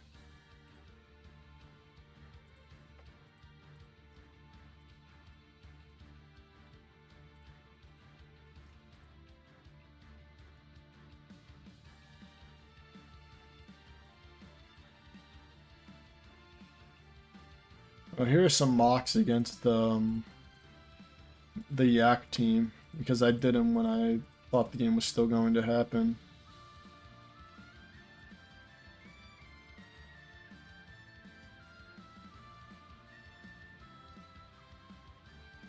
Yeah, I got lucked pretty hard there.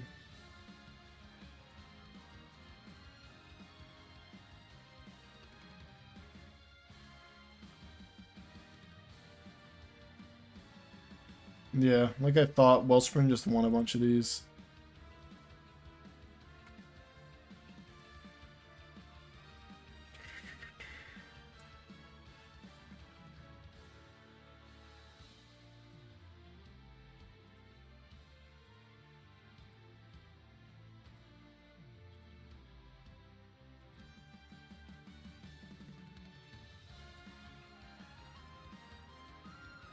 Okay, I can't find any of the mocks I did for this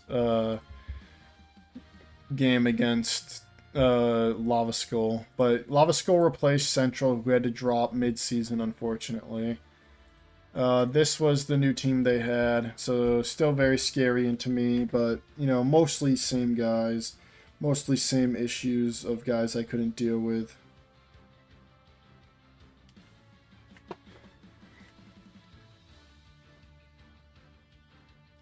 So here are what I decided to bring. This time I did decide to bring the Sableye because I didn't bring it last time. I still felt like I kind of needed an answer to the pure offense that was going on and a way to facilitate my setup, especially with Enam. And in order to do that, I needed Sableye. Dazzling Gleam is for Urshifu, so he cannot set up on me. The screens, obviously, and then Thunderwave for Boulder to slow it down, or just in general to annoy something like Prim, maybe, if I'm just dying, or Salazzle. Wellspring, like I said, I usually bring Spikes against Sinistra because I can't really break through Sinistra super well, especially if it's Cobra, like IMO8 should be, or Terra Grass. And Synthesis instead of Encore, just because I felt like I really wanted to keep my Wellspring healthy here so that it could take on the mons it needed to take on. The setup Enam from last time, very similar set, except this time instead of having Iron Defense, I kind of ditched that because I had screens this time and had Earth Power and Mystical Fire, so I could hit both Salazzle and Corviknight because that was an issue I was having majorly in the very first matchup and even in the mocks I did afterwards. Weakness policy backs, because I have the screens, I felt confident running this more instead of the mental herb set. This lets me take a Moonblast from Primarina with the light screen up. And I can also take like one Mighty Cleave, and if I DD and get to +3, I kind of can run the table, pending Avalugg being there, obviously, because Avalugg would eat. Booster, speed, this is a very odd set. Booster speed crown with Volt, Sub, and Tachyon and Psychic Noise. Basically, I like if what's it called, Corv comes in, I like Tachyon and then I Psychic Noise and then I like Volt, or if like Garchomp comes in, I Sub. But I need the booster speed in case Boulder is like sweeping an endgame and isn't booster speed. And then Terapagos, pretty standard. Rapid Spin, Terra Starstorm, Ice Beam, Earth Power. Ice Beam for Chomp, Earth Power for like Boulder and Salazzle, Terra Starstorm for everything else. Ice Beam also hits Sinistra. Can't really hit Corv, but I can't carry every move, unfortunately. So, like I said, I couldn't really find any of the mocks I did for it, so here's the game. I probably hit them all, to be honest. So we lead Wellspring as I did last time. He leads Urshi. This is a pretty scarf Urshi for me, but I believe I live everything he goes for. Based on that U-turn, probably not though. I mean, maybe I live close combat. But I just spike, and then I U-turn the turn after, so I get my spike up, which is nice. I instantly get my Terapin. He Calm Minds. I'm alright with that in general. That's better for me than a Stun Spore, so I'm grateful for that. I Ice Beam, and it does 50 even with the Calm Mind, so that's really nice. He Matchas to get a little bit of health back and to break my shell, but it doesn't heal enough. He Steals, and I Earth Power predicting that, because I saw on preview that he was Terra Steel. So that's really nice, really aggressive play by me, but I feel like I had to make it in order to get the Sinistra out of the way. And then he goes Prim, and I'm like, alright, I don't know why he didn't just go Urshi or Boulder, but I'll take it, because I can basically trade my Terap 2-for-1 here. And that's exactly what I do. I take the kill on Prim, it does too much, the Terra Starstorm. So just this offensive Terap gets a ton of value here. Essentially going 2-for-1 right off the bat, putting me very comfortably in the lead. He U-turns his Sableye out and goes Garchomp, but I'm just going to use this opportunity to get my screens up. So that's exactly what I do, but I see it's 4 physical attackers, so I really have no reason to light screen. So I decided to just stay in with Sableye and click Dazzling Gleam on the Garchomp, but luckily they go to Urshifu, and I just kill it because I get a crit. I think even without crit I had a chance, like a roll, but with it, it's for sure a kill. And they go back to Chomp. They hard switch Avalugg. I just tried to sack Terap. Instead, I get massive chip, like 86% as he kills me. And here, with my screens turns left and my weakness policy, I just go Enam. I live any ice move. I agility. They spin, but it's not going to do enough. And I just Dreading Kiss to kill them. They go right back to Boulder, but it's just a D-Kiss back to full. I live this because of the screen, and I get my boost, and it's over. So I'm pretty proud of how I played this one, especially the Sinistra play. I thought that was very good. Overall, I think this game was a very strong showing from me, if I'm being honest. I liked my Terapagos plays. I think bringing screens was the correct call. It really opened up Enam T, who was my win con in that original game. But thanks to the screens, it made it much, much easier for the win con to pop off here. and Vax didn't even have to hit the field with his set, and Ogre really didn't either, but it got the spike up, which really helped the game out overall. And Crown also never hit the field. So a really solid game. ENMT finally had its showing out. Hadn't really done much up until this point. So I'm really overall happy with its performance from this game. Next up, in the second round, I reconnected with my old friend Kuma, which, you know, it's a bit bittersweet because we couldn't meet in finals because we didn't get enough a better seed from either of us. But overall, it still should be, you know, a pretty good time. Should be a really, really fun. They had a few versions of this. So, like I said, the matchup versus Kuma was very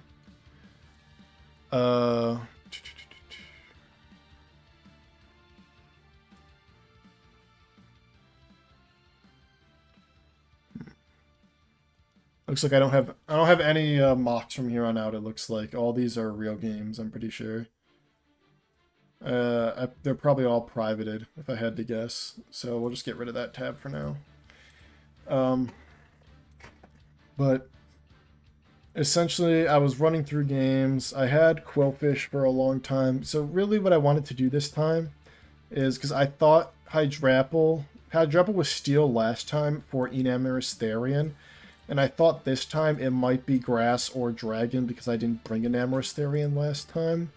It's like kind of mind games. So I really wanted to bring Enamorous Therian this time because if it was Grass or Dragon, Enamorous Therian really, really messed him up. But in order to do that, I had to drop something, and I was kind of wavering between Quillfish and Crocodile as for who to drop.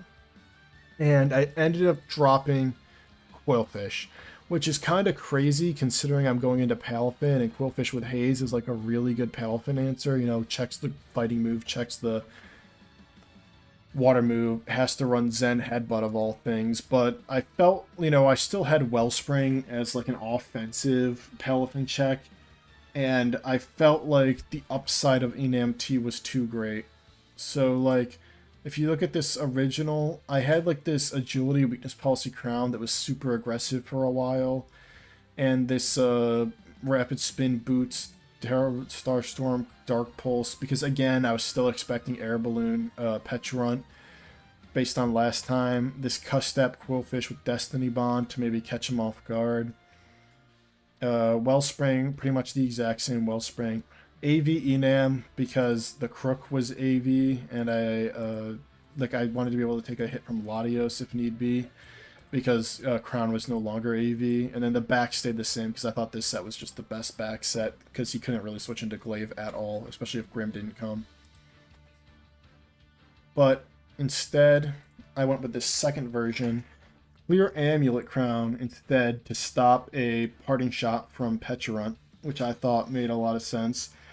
Calm Mind, so that way I could get the +1 and apply even more pressure, because now that I'm Clear Amulet, I can have it, which makes, you know, Conk even more comfortable, Heatran even more uncomfortable to take the Focus Blast.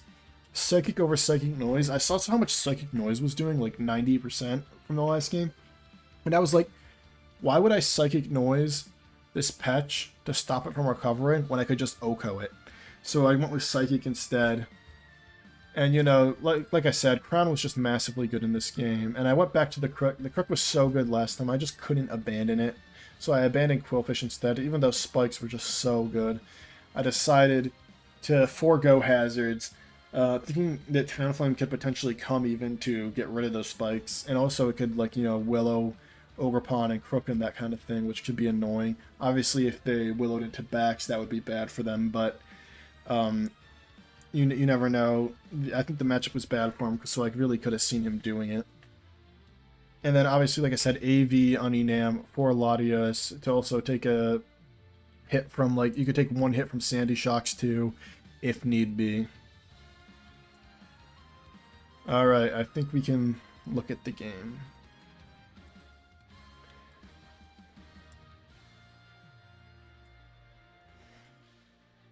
So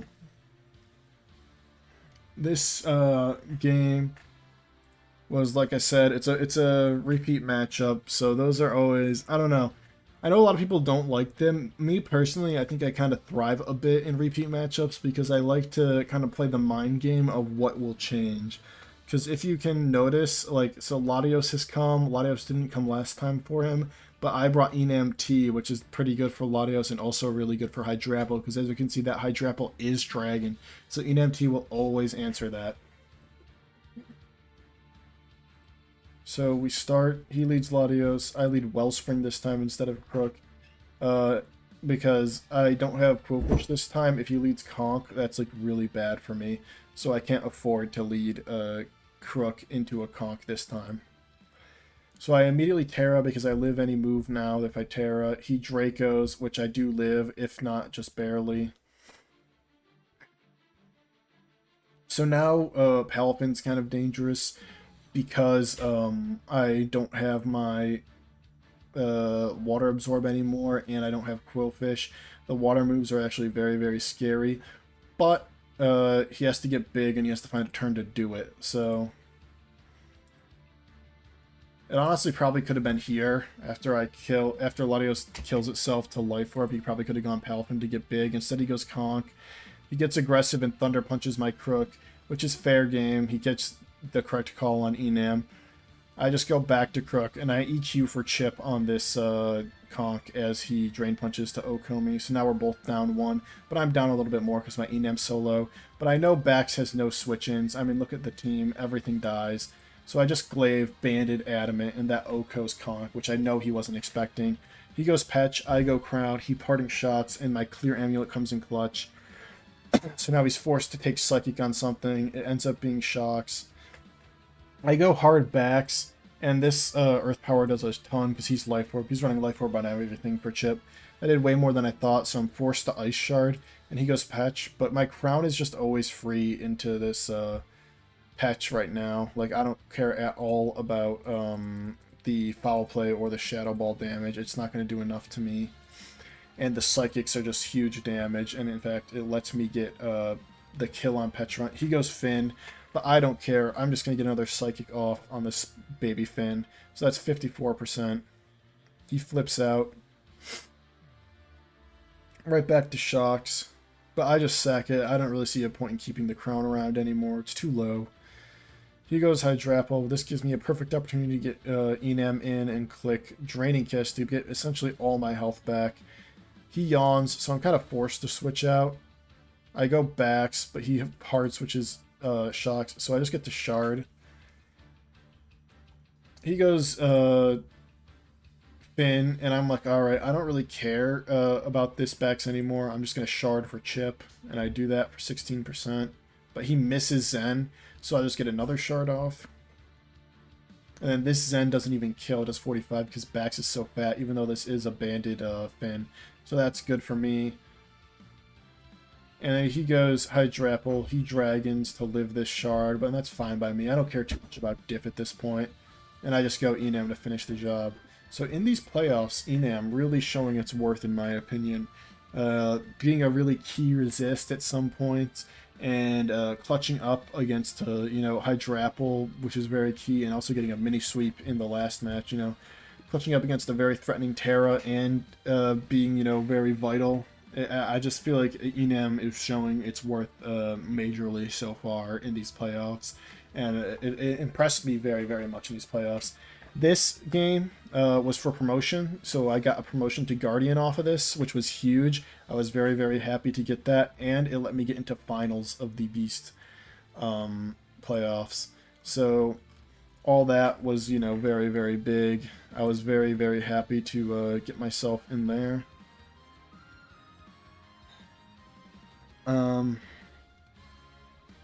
And that finals was against Wughead once again. So all three of my playoff games were rematches of sorts. Lava Skull was obviously a new coach with a slightly altered team, but it was, essentially just Central's team. And Puma and Wughead both had the exact same team. So I kind of had to innovate to, decide what to change and what to not. And I did a good amount of mocks for this game. And, I wavered back and forth.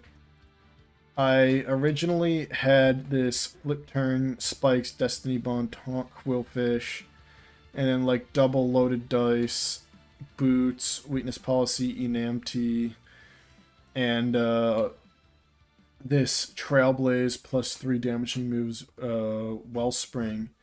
But I really felt like I needed more speed because I was pretty confident I was going to ditch the rain because it really only worked as a surprise factor last time. I was really worried about like a sunny day Volbeat. Some people were bringing that in mocks because I think that was realistic considering I brought rain last time. He could bring the sunny day this time to give his U even more power and to weaken my wellspring. So I kind of needed to find a way around that, and when it eventually just became a complete nuke fest between his U and my wellspring. And what that led to was this. So this Raikou for speed. His ground is Ursaluna, which wasn't coming a lot in mocks, and he didn't bring it in our regular game. And even if he does bring it, he kind of has to go it. And I can kind of predict that in Scald and 2-hit KO, or potentially Burn, because he's probably going to be bulletproof. So all that I really liked. I liked the double scale shot. Basically, if I can get the air balloon off of Tinkaton, these two have a really good chance to sweep. Because the dragon resists are very minimal on the team except Tink. Again, a product of your fairy and steel being the same Pokemon, people. I highly don't recommend that being the thing, like Klefki being your fairy and your steel, or Tink being your fairy and steel, for that very reason. Dragon moves become so free into you if that Pokemon goes down. Calm Mind, Rapid Spin, Dark Pulse, Terra, Starstorm, Wellspring, Terapagos. This was essentially because, what's it called? This was essentially because I wanted to be able to hit Bramblegast, you know what I mean? Because I couldn't do that in the last game. But Beery Enamty, this was because last time Moon was such a massive threat. I really needed to bring this to get Moon countered a bit. Calm Mind let me, kind of boost past the damage that a potential Glow King would do. And semicolon comma.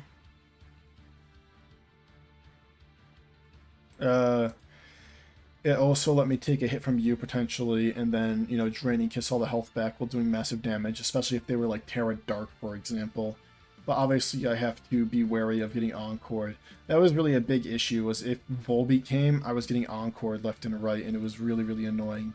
Especially because Crook would have to kind of get walled by Volbeat and tank a U-turn, which actually did, like, surprising damage, unfortunately, to me.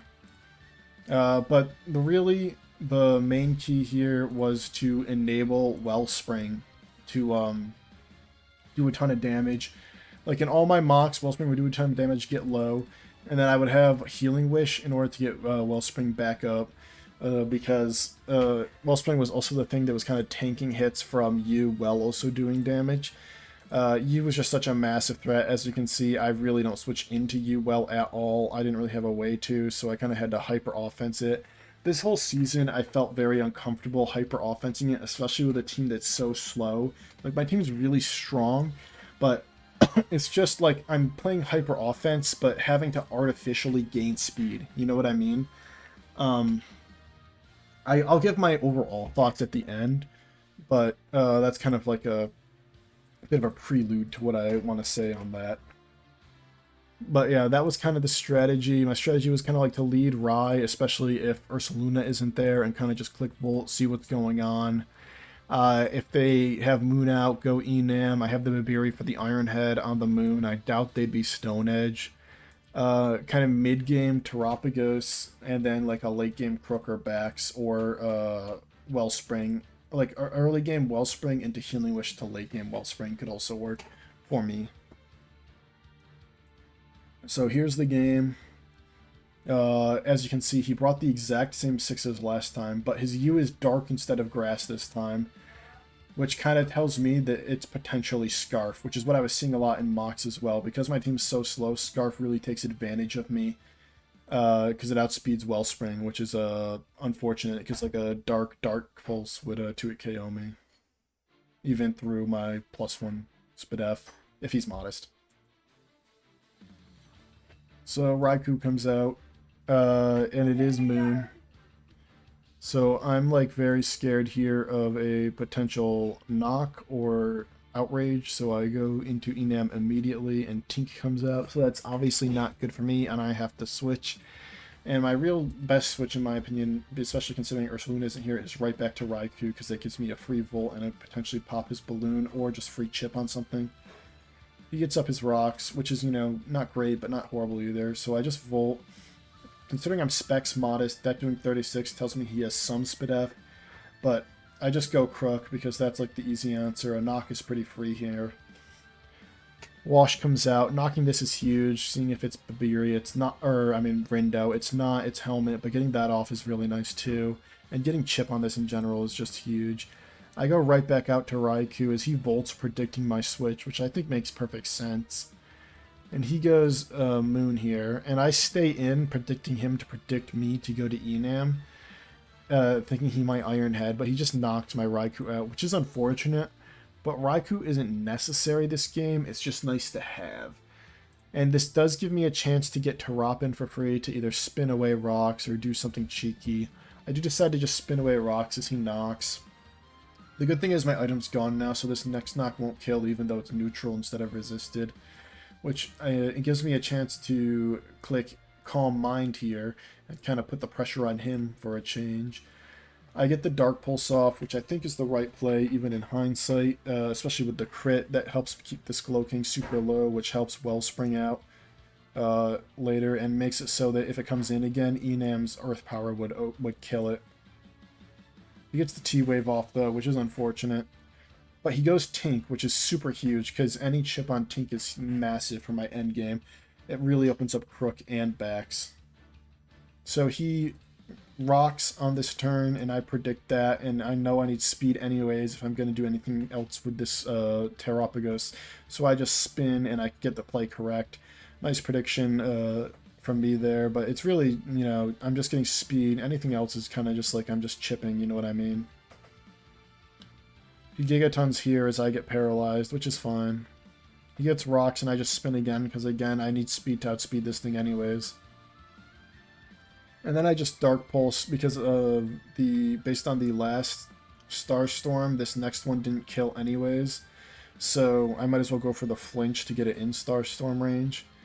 But then, now that he's in Starstorm range, I really did truly think he would keep this because of the threat of scale shots. Which would really mess up his team. So I predict a Brambleghast switch on the Starstorm, and I go for Dark Pulse, and I don't get it, because I really think letting this thing go down is so disastrous for him, but I don't get the play right, unfortunately. So I just go Wellspring after and pick off Tink, and I'm honestly fine with that Terap for Tink trade. I think that's massively beneficial for me compared to him. He goes Bramble, which is his answer to Wellspring, which makes sense, and I just go Enam because obviously it resists the grass move. And I just Drainy Kiss to get some health back, and thanks to this thing having its item knocked, it's just pure health, and Enam's back in a healthy position to take on Roaring Moon in the future. I go Crook predicting a T-Wave, I figured he would want to use that, and then I go right back to Wellspring predicting a Hydro, and I get that right. He misses, but it really doesn't matter, it would do like 5%. I Trailblaze on the Bramble. I really didn't want to risk him staying in and T-waving my Wellspring if I clicked Ivy Cudgel or something, because it just doesn't kill. Like, nothing but Trailblaze kills him. Or Power Whip I have, but getting the speed boost is way better than the damage output. I go hard backs on Bramble, basically gambling that he either goes for Power Whip or some like non-poltergeist move. I don't think he has a move to really hurt me. I was kind of thinking he didn't even have poltergeist. There was no reason to really have it in this match from what I saw, unless he wanted to hit Enam T specifically neutrally. So here's the play of the match, right? He switches Bramble out into hard U. and I scale, and it does massive damage, and he loses his nuke, essentially, because I have shard, and I'm going to shard this and kill it. And he loses his nuke for free, and I was like, oh, I think I just won. Because losing this thing is so huge. It makes Wellspring just way easier. It makes it makes Wellspring way easier. It makes Backs way easier. It makes Crook endgame way easier. Everything just opens up so much because the Scarf U is gone, and it was Scarf in the paste afterward. Wash comes out. I just scale at the chip with the chip I have on Wash. It's a kill. And you know what they say? Big Backs Caliber has so many haters. Nobody believes in him, but he's just so naturally strong. Once he gets that speed going, he's hard to deal with. And I just power through with Scale Shot and then Ice Shard, not missing a single scale. I've always believed in this guy. Let's go, dude. I love Bax Caliber, and he gets the scales off, which is why I'm surprised he allowed Tink to take so much HP and get sacked early game, which is why I was clicking Dark Pulse expecting Bramble to open up my Wellspring, because that's what I figured the endgame would end up being. But he ends up letting me take Tink, which just really opens up my scale opportunities in the late game. And I end up winning the Beast Division after winning the Suited Division last season, which is just awesome. I'm just I'm just really grateful to be here in the FBL. It's just an awesome time. I love being a mod now. I've made a lot of awesome friends here. So like to wrap up the season as a whole, how I felt about the team. I think it's a good team. It's very strong and it can snowball really hard. Like a lot of the guys are really, really powerful. I got a Crook sweep, I got a back sweep, I got, Ogre Pond endgame, not necessarily sweeps, but like cleanups with 3 or 4 kills. Terapagos, you saw in the quarterfinals match, it punched a hole early, and it punched a hole early against Glow King and Tink in the finals match. That's kind of how I used it, but it can also clean up games. But I used Terapagos mainly to like punch holes early, which I think is just as valid and just as important.